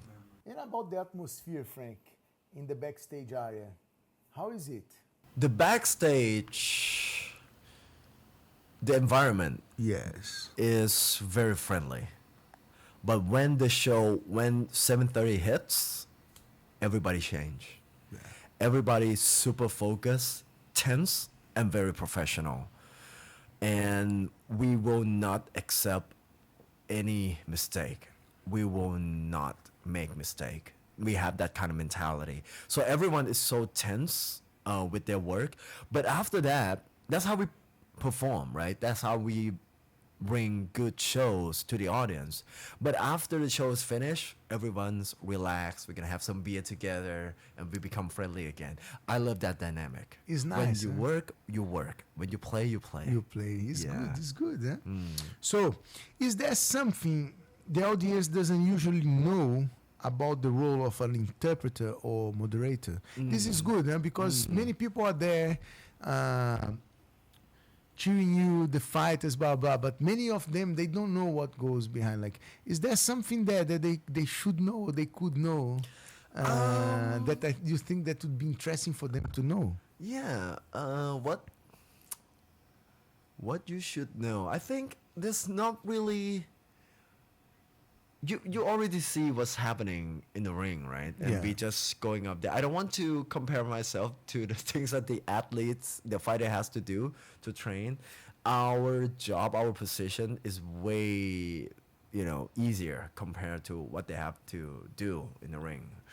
But okay, I want the audience to know this. The atmosphere inside Lumpini Stadium is crazy. You can never experience it from a screen. You need to come. Yeah. And you know what I'm talking about. Yeah. It's true, huh? It's different, It's like- very different. Yeah. The energy of the crowd, the sounds of people cheering, when the sound waves hit your body, it makes you feel alive. Yeah. Yeah. It's different. And then maybe you feel a little bit of what the fighter feels, yeah? Maybe. Yeah. Many of them say that they're too excited. They are nervous because they've never been in places that have a cheering that loud too. Yeah. Many fighters that have first debut with us. Yeah, they didn't expect that, and I didn't expect that too when I first started there. Yeah. Had you been there before you started working No, there? never. I never been to any Muay Thai stadium other than watching from YouTube. So being there and to feel that energy is amazing. It made my adrenaline rush. Yeah. I can imagine. Frank, you told me that you are the responsible one for receiving the new athletes, talking to them, welcome them. Normally, of course, it varies from athlete to athlete, but normally, how does dynamic of the conversation go? And what I mean is, you have heard from them about their lives, as you said. I like to know their history and blah blah. So you have seen a lot there, how this event is changing their lives, and how does it work for them? Which kind of stories have you heard from them that impact you? Almost every Wednesday, especially with the new debut, we will talk with the athletes about the hardship of them growing up, why they took Muay Thai as a very young kids to support their family, why they have to train, why they have to fight. And many of them many fighters don't usually train in Bangkok. They fight in the provinces of Thailand, then starting to coming in to Bangkok, right? And I remember some of them even saying that, being here in one championship, I never experienced something like this before. And I asked, what? To be in such a nice hotel that they provide for us, to have like good food and to have this kind of team. And it's very it's making me feel humble, right? The things that they have to gone through to get here is so difficult, right? And I'm not even start talking about the fighter who didn't make it, Yeah. right? There's a lot of them too, where they have to fight for their life, but their dream didn't come true. Yeah. Most of them, actually. Most of them, right? And we never really, because no one knows about them, we never express or we never share those kind of stories. The dynamic that I have with the Thai athletes on every Wednesday that I talk with all of them is, hello, welcome, who are you? Please tell me more about your story. And then just like what we're doing here, I let them talk and then I go into the details. If there's something interesting I want to ask, but also some of them have like personal things that they don't like to share. I would ask like, hey, are you okay with me asking you this? But I would like to know this. If you are uncomfortable, that's fine. And then if they share it, I will, okay, do you mind if we share this through the program? And if they say yes, we will do it. Yeah. So we have a team that help us called Vance and Jay. They are very good. They're taking out notes for us. And they're going to be one who creates story notes for all the athletes. Oh, Yeah. nice.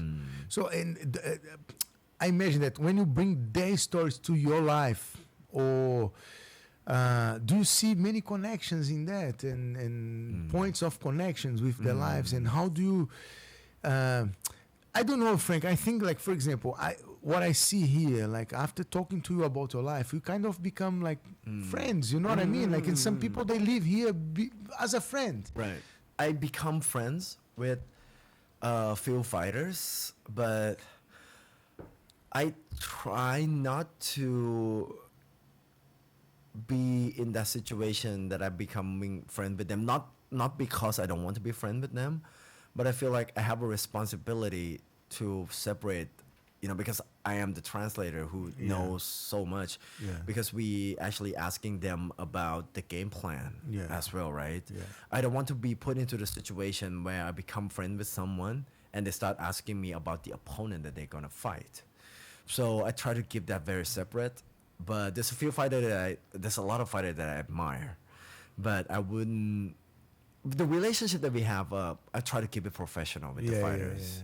If I don't have this position anymore as a translator or even work for one championship, then I would become friends with them. Oh, for but sure. I feel that I have a responsibility to keep myself away a little bit because because of the friendship, I might say something that I shouldn't.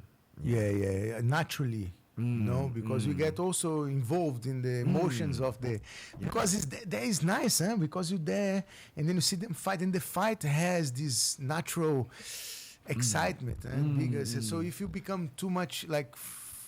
bias. Yes. Yeah. I don't want to have that. Yeah.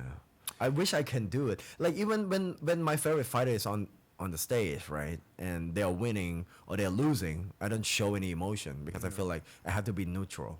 I learned that when I'm announcing for a Thailand team, when I'm still in football and futsal business, you have to be professional. You have to be neutral.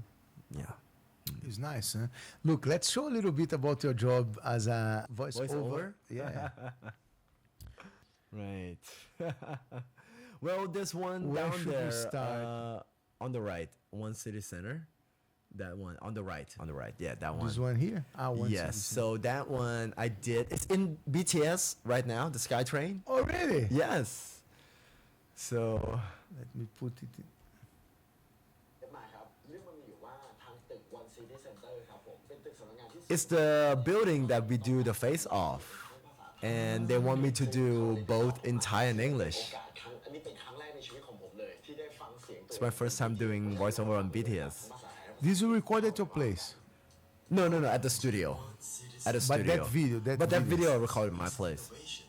In the heart of Bangkok, located in Plenty, with direct access to BTS Plenty through the Skywalk and Link Bridge. This iconic building, designed by the I aim for reliability, comfortable feeling, yeah. blends green spaces. The green the space. green spaces. modern art and ultimate functionality. And this is Thai, yeah. Space ครบครันด้วยร้านอาหารชื่อดังให้เลือกหลากหลาย A little more และกาแฟที่ตกแต่ง lively. อย่างมีสไต Yeah. ล์พร้อมกับสกายบาร์สุดชิคบนรูฟท็อปให้คุณได้เพลิดเพลินตั้งแต่เช้าจรดเย็น Beautiful. OCC Reimagine Your World Oh, I misspelled that. It's a subtitle. And this one, Castro. This one is more like power, dynamic. It's Yeah. Castro the oil thing. The oil thing, yeah. The confidence, yeah. So I did for Castro too. I think So this, when they hire you to do this job, sorry to interrupt you. yeah, it's okay. They give you the text, the copyright, yes, and then they fill it and do the way that you do. Or So they will tell me first what kind of vibe that they looking for, then I deliver. Yeah, amazing. yeah. This one is more powerful, confident. Where is it? Let me go. Frank, here, because I'm trying to show on this camera, okay? Guys from home, I hope you guys can see, but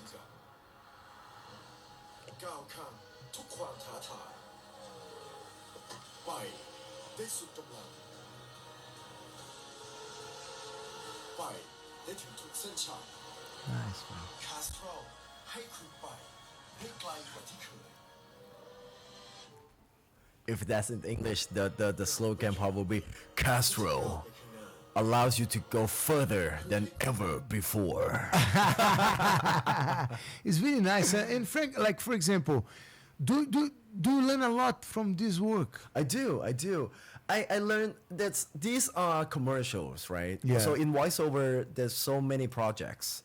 There's commercials, there's advertising, like online advertising, presentation, and I also do corporates. Like sometimes they want to train the employee. Like I can't say the name of the bank, but I did learn a little bit on how one bank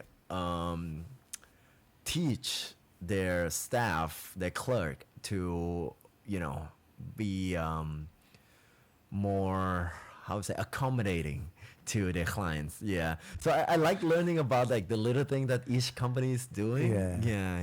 Because you see many, in copywriting they call the triggers as well, yes. Okay, you can read it a lot. You have access to this kind of information, like what they want, how they behave, and Yes. nice one. Show us more, Frank. Show us more. I don't actually like, I do voiceovers like almost every day, but lately I'm just like, I forgot to like post it. And if you go to Veo there, and this is a few stories that I have.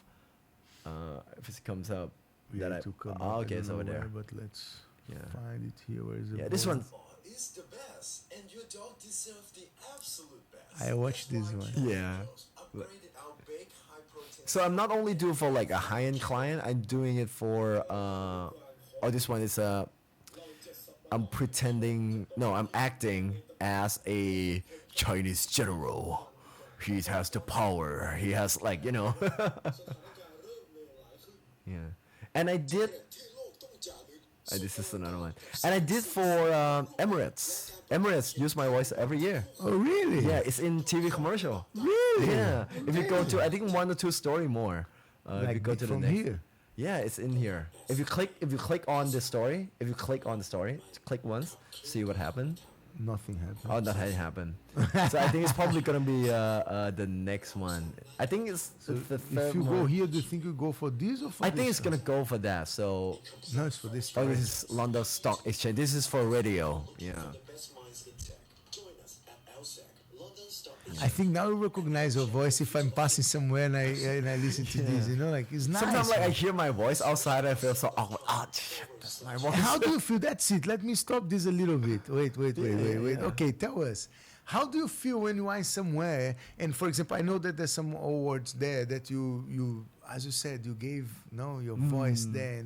Or Frank, you're like to see the whole way that you have walked to be here today. And then when you see this and when you understand this recognition and where you are today, how do you feel? How proud do you feel? I'm proud of where I am in my life, but before one championship, I like to keep things very private. I rarely use social media like at all. Then now I was like pushed to be in front of the camera. I learned how to adapt. But every now and then, right, when I walk out on the street, people say, "Hey, are you Frank from One Championship?" It's like, "Yeah, it's me. Yeah, take a photo with me." I feel shy. I don't know why, but I feel like I shouldn't be the main focus for the show, because I work with a lot of fighters, and I wish that our fighters get recognition more than me, right? But it turns out that because I'm there every Friday, so that helps with people recognizing me, and with even voiceover too. Sometimes I go somewhere, I was like, nowadays I'm like, "Oh, that's my voice. Okay, that's nice," and then I would hear something like, "I should have done that part better." This is crazy, because it really happens. Yeah. Like even I don't know if I can say, but the one in the BTS right now, I feel like I should have make one sentence better. But this is part of the self criticism, maybe in a good way, not in a bad way, but self. How can I say in English? Maybe in English it sounds bad, but not bad. The self-evaluation. Yes. I always very conscious about everything that I do. Yeah. And I always think about a way to improve myself. So every time I hear my voice somewhere, I'll be like, that part, man, I should have done better. It's nice. Yeah. So this one is Emirates. Let's It's in go TV. back to that camera there. Emirates. So I record this from TV, so you wouldn't hear me properly. But maybe the next story, you can hear it. Let me put it loud. I want to see it all, Frank. I want to see it all. It plays last Christmas. Oh, the 2 Christmas ago. This one? This is for AIA. They are promoting their building. At AIA East Gateway, we have May it created becomes a perfect harmony brand. workplace and healthy lifestyle. Strong voice. I think my clients likes to use me for anything that needs to sound trustworthy, Yeah. calm, and also powerful. Yeah. I fit in that range. Yeah. Is that the other one from Emirates? Oh, this one. I watched this one as well. This voice is yours as well? Even this one? The screaming one? No, not me. The one that this one here. Oh, this one is mine. Yeah. But this one, I make my voice like a little bit deeper, like sounds like a little bit of older. Yeah. And do you train a lot at home doing like this kind of thing? I think it's come with the job. I'm more diverse now compared to when I first started. Yeah. Where is the other one from Emirates that you said? Oh, what is? From Emirates. Emirates, there's another one, but This I is didn't. funny. It's durian. Yes, I watched this one. Yes. Yeah. Your durian is delicious because you use, can't remember, NPK, N60. Live voiceover translation. Amazing, huh? Where should I go now, Frank? Where should I go? Yeah, you should stop. That's what you should do. Oh, this is for award ceremony. Oh yeah, this I think is really nice as well to show. Huh? Best music of the year. I'm doing Best for music. this is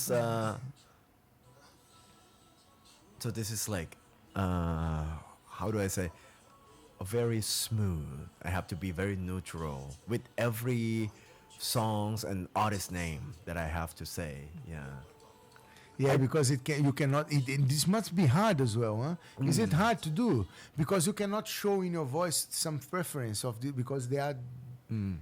I imagine, they are saying who is Yes, the thing. yes. So when you are presenting it and then you are more like excited to this one or that one, you can tend to make not You have tend. to keep it neutral. Yes. All the way around. Yeah. It's not easy, huh? Is it? It's for me. I think it's for me. I'm used to it now to be neutral. It became easy then. Yeah. I do it for 2022, 2023 as well. So I hope in 2025 they're gonna announce for the 2024. I hope they're gonna use me again. Nice. No, they should. They should. Give me the phone. I'm going to tell them, use him again. Frank, let me ask you something. Let's show you as a translator there now. And what I want is also, I want to show you. I thought that you got the bonus only once. No, you got it more than once, yes? The bonus that I got? Yeah. Only one. Only okay. one. And one should be enough. Give them more, give him more bonus. No, this is amazing, because honestly, this is unique. Very, right? Unique, man. Very unexpected. Yes, Yeah. it was nice, and your reaction was really nice as well. Where can I show you? I think it's in the in Reels or in the stories too, but you have to go through the stories that I have post about one. If you get out from a story page, maybe yes. I don't know how to use Instagram through computer. No, It looks very difficult. It's like it's so hard to navigate here. If you go down a little. Nice,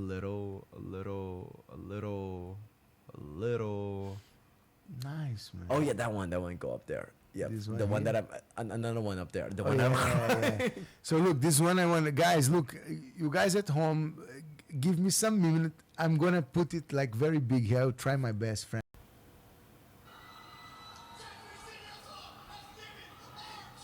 And after that, did you figure out it's gonna go back again? Did you figure out how it worked, like to come to you like this? Did they know? Did they talk about it, or it was just No. like some spontaneous that they decided and?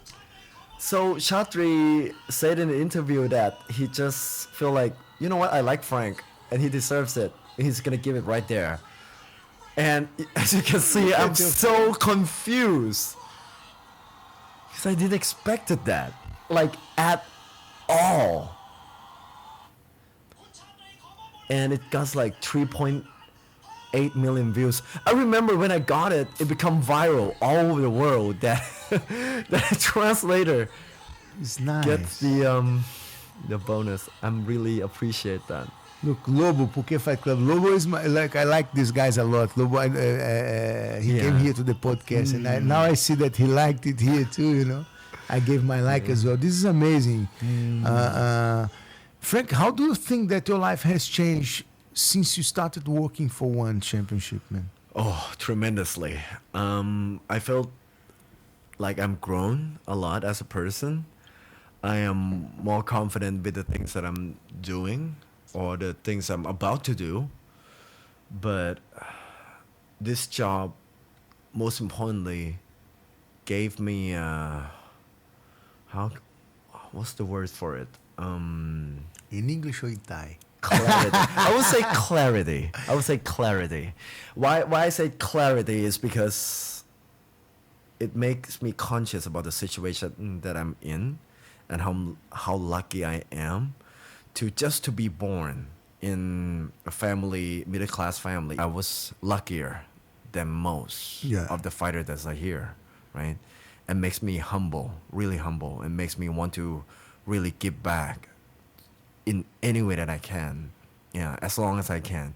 If I can do for the rest of my life just to give back, I want to do that. But Nice, man. but I would run out of money. Yeah, we need to get something as well and then give back something as well. Yeah, it's nice, man. Yeah, that's true. Yeah. It's nice, Frank. It's nice, and it makes difference in people's life, man. Frank, I want to show your work as a translator as well. You got the bonus, you showed it. We showed your work as a voiceover actor. Before you show your work there as a translator, tell us a little bit the difference between the Friday nights and the Saturday. Because why I'm saying that, for us from the other side of the world, is sometimes a bit confusing. Why? Because it happens here Saturday morning and it is streamed over there Friday night. So we have the Friday night. It's still on the Friday, right? Yeah. So in One Championship, sorry Shatri if I got this wrong, but we have 3 products. Entry-level products is One Friday Fight.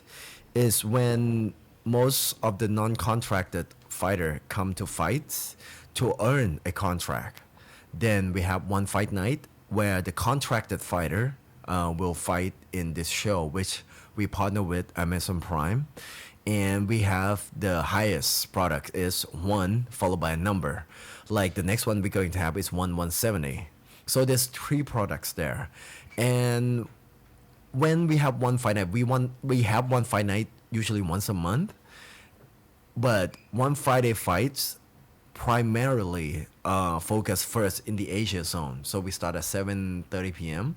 until we finish off at like 11:30 or midnight, right? So at like 5 hours later, then we have one fight night. But we have 2 separate teams. The teams that work on one fight night and one global is different. We fly in most of the team from Singapore or all over the world. But the team in One Friday Fights are mostly in Thailand, based here in Thailand. But they work together. But since, they cannot work 2 shows like we do, I do that. But their workload is so much bigger than me. Yeah. I can do double show, but the things that they have to do for the Thai team, the workload is so high that they have to have another team to come in and help. Otherwise, if everybody worked in both shows, it would be It will be so much. tiring. Yeah. Because the team behind the scene are what makes the show goes, right? There's so much detail. There's so many little details on how to make this engine works. Yeah, it's beautiful to see. I haven't seen almost nothing yet, but it's nice to go there and see how all of them work together. Like I see even that part next to the ring. Like Frank, what is the feeling? I don't know if I asked you before about that, but what is the feeling of being there on the stage? How do you feel when you get there? I imagine that every Friday night or Saturday is a bit different, but at the same time not. So how do you feel being there when you go on the ring? I felt alive. I felt alive and excited. Every time I go up there, I feel excited because I know that they're probably going to get that bonus. And I felt excited because I'm going to see their faces, smile, happy, and they're going to start thinking about like what they're going to do with their money right away. I feel excited every time I'm in the stage, in the ring. I'm so excited. It's so nice, eh? Frank, for me, that now I'm going more there and understanding more how it works. Why? First time and the second time, I think, when I went there, I said, why some fighters they win and they don't get interviewed, and some of them they win and they get interviewed. So it was a question that was in my. Now I kind of understand it a little bit more. I want you to explain it properly, please. Okay, so I think I can. Can I say this? I'm thinking about If you can, of course. I will try to say as much as I can here. Okay, I can say this. The only person who decide who gets the bonus will usually comes with an interview, right? Is 𝘍𝙧𝙖𝙖 𝘍𝙧𝙖 watch the show, every time. He is the one who decided right there and then that whether this fighter is going to get a bonus or not. So it's really up to him. It's really up to 𝘍𝙧𝙖 to be the one who say yes or no. And then if you get the bonus, you are interviewed. And you are interviewed, yes, usually. But there's some certain cases before that we don't have enough time because remember we have a time limit too. Yeah, we have TV around the world. Yeah, we have to finish like here in Thailand, right? We have to finish the show at 11:30. If we surpass that, it's going to be bad for our partners. So we have to. We want to play right by our partners as well. So we try to finish every time at 11:30. Sometimes you can see that sometimes some fighter gets 3 questions. Sometimes they only get 1 and bonus right away. So there's a lot of moving parts. It's a very dynamic thing, yes. Very dynamic, yeah. Well, managing an event like that live that goes through the whole beautiful world is not no mundão. Go to the no mundão thing it's not easy. It involves many things. Very much. Every team members play their role so well that we can do this every week. Imagine finding fighters, 24 of them, right? Because we have 12 bouts. So at least 24 fighters every time to come in and fight every Friday. It's not easy for the competition How team. do you guys manage it? They just, I think it's just that the team works so hard. I know all of the teams that work on One Friday Fights, but I don't know the details that they do. I know a little bit on what they're doing to support the show. What are their role? But everyone play their parts. I cannot really go into the details of how they come up with all these fighters. I think it's amazing because not only that, to find the fighters to fight in One Friday Fight, you have to make sure that both of them are on the same level, or otherwise it's going to be a quick knockdown, right? And you have to know, you have to assess things with this fighter. I think it's amazing. It is. It really is. And how do you see, like, how do you expect, Frank, this global growth of one championship? In America is a very strong market for martial arts as well. Yeah, you have all the kind of events there going there. You have Brazil that, for example, when you talk about Brazil, many of the champs in one championship, they are Brazilian. Nowadays you have Alicia Rodriguez, you have Fabrício Andrade. Who else? Them too. They are the champs in their weight division. They are Brazilians. When you have many Brazilian fighters there, do you know some information if one is thinking about going to Brazil or not? We saw a little, like I saw Rod Tang was in Argentina a few months ago. If I'm not, is it part of promotion of one, or this was something from? I don't know if I'm asking too much. I don't want to. That's okay. I will answer what I can. Right? I will answer what I can. So when Rod Tang go to Argentina, I think that's for his own thing to go and teach Muay Thai. I know now that we expect to go to Qatar. That was announced already. We're going back to the US for sure, and we will go to Japan next year. In terms of Brazil, I think we want to go there. We want to go to every part of the world. We want to promote. I think it's also important that we give them a platform that fighters from each country can thrive on, right? Yeah. But other than that, it depends on the operating team. It depends on Chatri to decide which country that they want to go. If I had it my way, this is what I want to see, right? In one championship is for Chinese New Year's, we go to China. For Brazil National Day, we go to Brazil. We go to each country on their importance holiday or their national days, right? And we promote the fighter from that country. I want every fighters in every part of the world to have that chance. It would be amazing. I think that would be amazing, but that would be considerably a lot of work too. And what we're doing now is already amazing. Yeah. But I think that if we can do that, I think, oh my God, we're going to, another level. How did you feel like when, I don't know, like Qatar is around here, let's say, it's close, you know, but how did you feel doing this in America? Doing the show in America? Yeah. I haven't had a chance to go to America yet, even though I really want to go to America too. But doing the show in America, like the last show we have Super Lake and Haggerty, I think we received quite well there. People over there are becoming more knowledgeable about Muay Thai. They know what is Muay Thai. And for me, Muay Thai is a true striking martial arts, right? It's not, MMA is good too, but MMA, they have ground games, right? But there's nothing like Muay Thai. For two fighters to be striking like that with such power and ferocious, you know.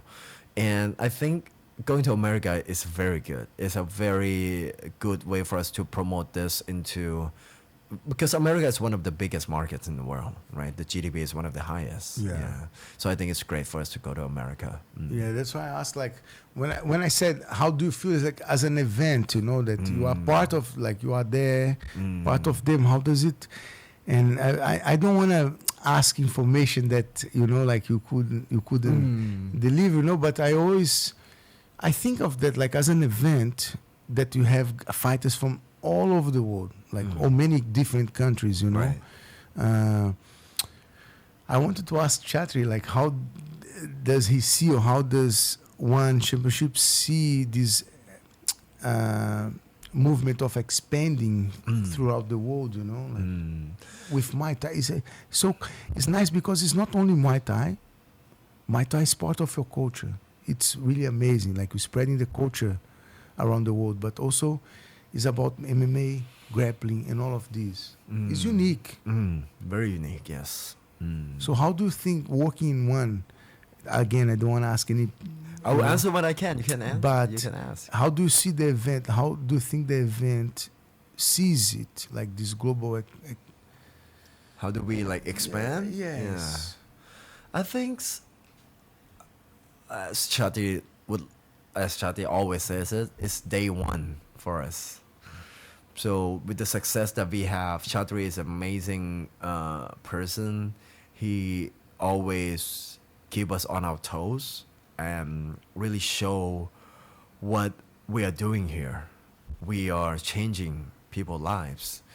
And we definitely want to expand to as much as possible in any way that we can. But again, I can't say for Chatri. Yeah. It's the other moving parts, the other agendas, I would say. And in the future, it would be nice. Okay, so I can say this one thing, though. Do you know Road to One tournament? We have something similar on when we expand, is that we're partnering with many promoters around the world. And we gave them a platform called Road to One. Basically, you organize your own promotion, but use the name Road to One. And hopefully I don't get this too technical, but I don't want to say anything that will make mistake or being wrong information. But basically, Road to One is a platform that it allows any promoter that wants to have their fighter fighting here in one to a platform to grow in. So you will win in Road to One tournament, then you would get a contract to be fighting here in one. Nice. Because we can't be everywhere, right? We want to be. Yeah. But I think Road to One, if anyone listening, like if you're a promoter, maybe you should reach out and ask him about Road to One. Yeah, we have that too. Because in the UK, we have Hitman, Road to One. Hitman is a promotion there, and I don't know if they already finished, but they're supposed to have a guy who won that competition fighting here in one championship. Oh, really? Yeah. They go into UK, they go into Canada as well. Yeah. And if there's a fighter that does know a manager or something that want to fight in one championship, do you know what this fighter can do to do that? Oh, it's hard. Okay. I think this is a good one if you can answer. You know why? Yeah. There are many fighters. This is me. I'm not trying to influence your answer again, but beers. yeah. No, but what I think is, Frank, as footballers in Brazil, you know, there are many people that they dream about being there, and they don't know the person who can take them there. And sometimes they are good, but they live in somewhere very far, or they don't know how to get. You know what I mean? So I think it's a good information if you can share, you can share to the fighter that imagine that fighter that is, I don't know how to say, a place in Thailand that is far away, there's not much contact in terms of people that they know that can bring them to fight one day in this beautiful ring and change his life. If you don't have a Their gym lives. or connection, the best way for you to do is start to make that connection first. You can hear on One Friday Fights, right? We have many gyms that send their fighters here to fight. But other than that, I think it's just like any business. You need to promote yourself to stand out. Otherwise, we will never know how good you are until we can see you, right? It's not only about as a fighter too. No matter what you do, if you're not standing out and if you're not show yourself to the world, it's very hard for anyone to find you. Like for me, when I start working here in One Championship, before I start working as a translator, I need to work and get to know a lot of people in the futsal industry to get to where I am. I need to reach out to people in voiceover industry to get to where I am. So if you're a fighter that looking to fight here, reach out to someone, reach out to a gym, keep knocking those doors. If you don't have a door to knock, start promoting yourself. There are always an options. Yeah. It's good, it's good to see. How do you feel like from futsal world, like to the martial arts world? I'm always in sports, right? My voice used in many sports. It's very different. I love Muay Thai now. Futsal sometimes. Okay, so there's the difference between football and futsal as well. Yeah. I prefer futsal. It's so much faster. They're scoring the like 10, 20 per match, right? Football is very slow for me. And Muay Thai is like another level. It's like, it's so fast, it's very entertaining, and it's exciting. I love it. I love Muay Thai. Yeah. How do you see the difference between the Muay Thai that they fight in one from the Elsewhere? yeah. This This is a nice one because I know, there's I know. many. Traditional Muay Thai, and I would admit that a lot of people compare our rule set with other organizations as traditional and a newer rule set, global rule set, right? Because this is a global rule set. Right. Both of the rule set has its charms. 5-round has its charms. I like to watch that from time to time. 3-round has its charms. There's no right or wrong, right? It's like a football player go and play futsal, and a futsal player come to play football. It's the same sports, but different rules. Yeah. Change a bit. Change a bit, yeah. Yeah. Frank, I'm talking to you here, and I feel like I can see the atmosphere there in the stadium. You know, like it reminds us. For example, I had here 𝘍𝘭𝘢. I don't know if you remember him. Felipe? Yeah, I do. Yeah. Juan came here, stayed here with me, and we did the show. And all the time that I was talking to him, I could hear Nara. 𝘍𝘭𝘢 or something like that, you know. I'm talking to. I want to ask you questions all the time, saying this, you know. Like it was really funny. I really like. I want to say to you, Frank, before like we go to the end to the end of our conversation. I want to say to you that I'm very happy and grateful for having had you here tonight. You know, Very honest to be here. it's really important for me.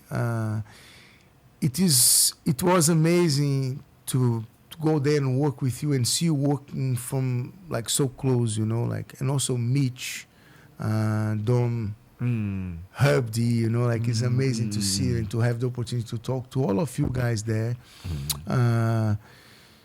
I'm very grateful for that. I said it to Jamie many times already. Like, thank you very much for the opportunity. And I'm glad to see that this place, when I say this place, like one is something, because as an outsider, we don't know what goes on inside. And when you get there and you see that it's nice, as you said, people are friendly, people are welcoming, you know, they work hard, they are serious, they are focused, but they don't lose this human part of the thing. They have fun when they have to have fun. They work hard. So it's a very nice environment to be involved in. I feel very happy with that I had this opportunity. As when I go there, the same way as when I go there to record my content with the fighters, and now that I've been there twice as a translator, and I feel happy to see how one has changed many lives in Thailand and from Brazilian. Frank, I'm Brazilian, so I'm talking now as a Brazilian who sees many Brazilian fighters coming to the other side of the world, like in a very hard situation, condition, and fighting, literally fighting for their lives.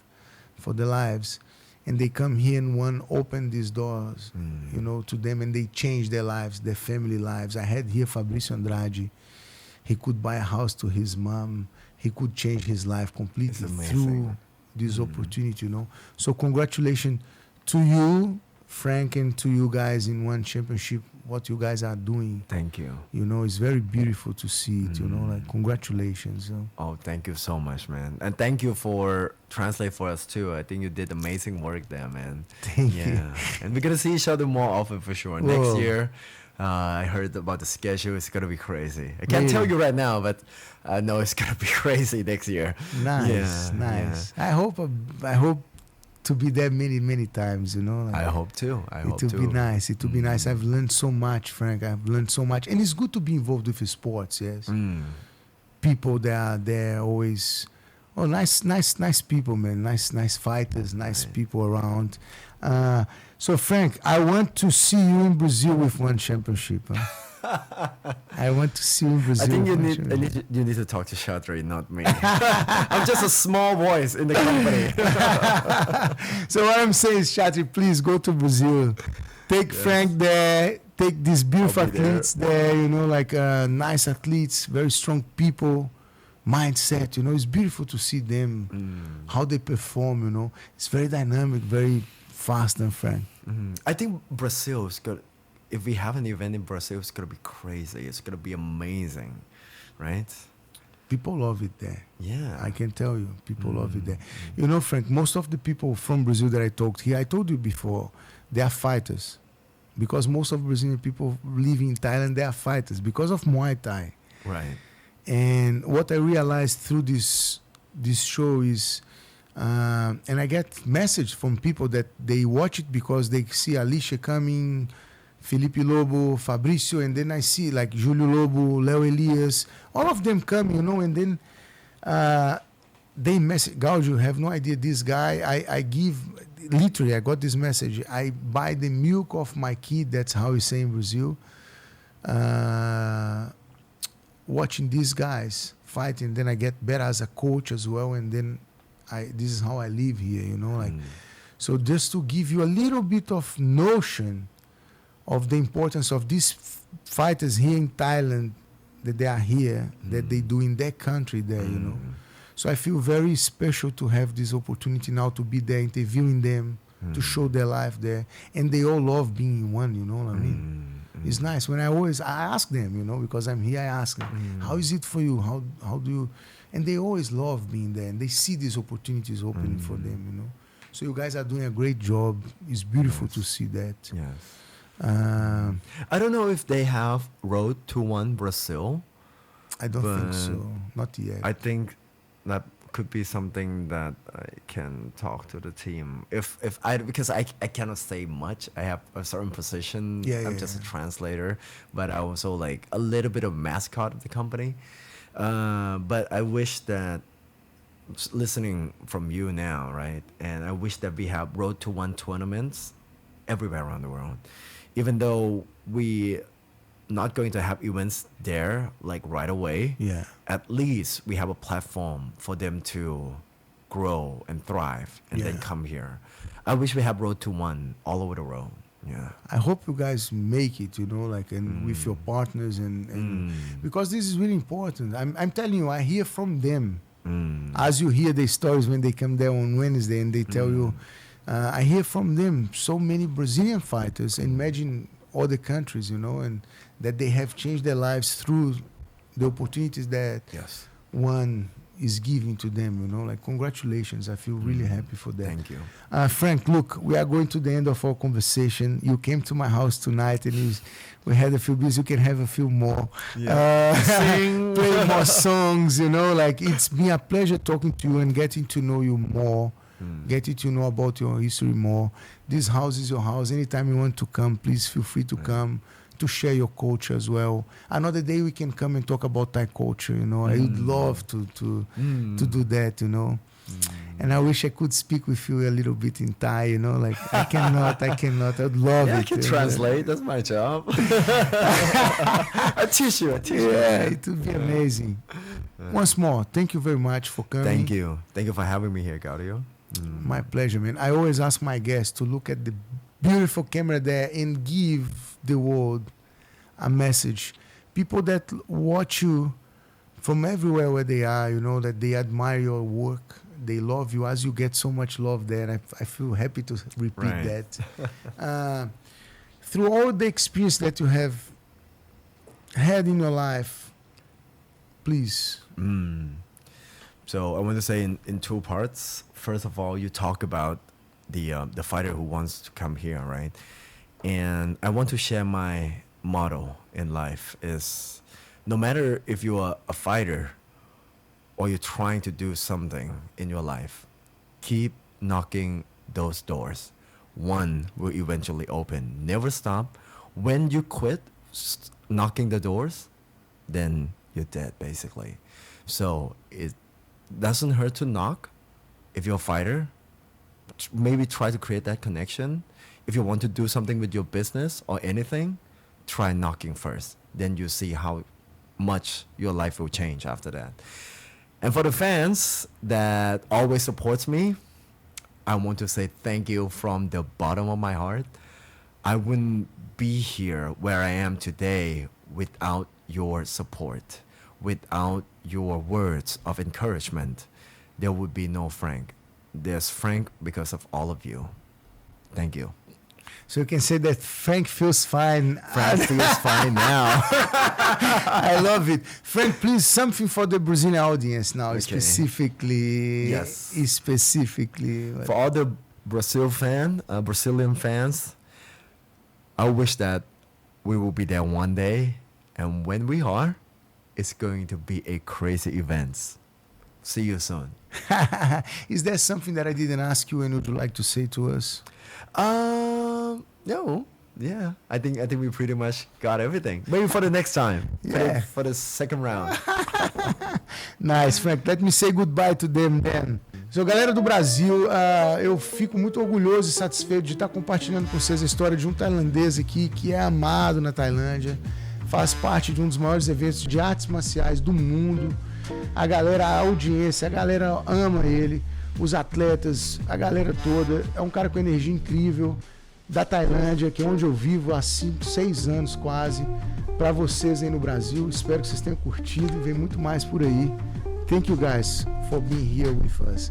Thank you. Frank, thank you very much. Thank you. Thank you, my friend. Cheers. Cheers.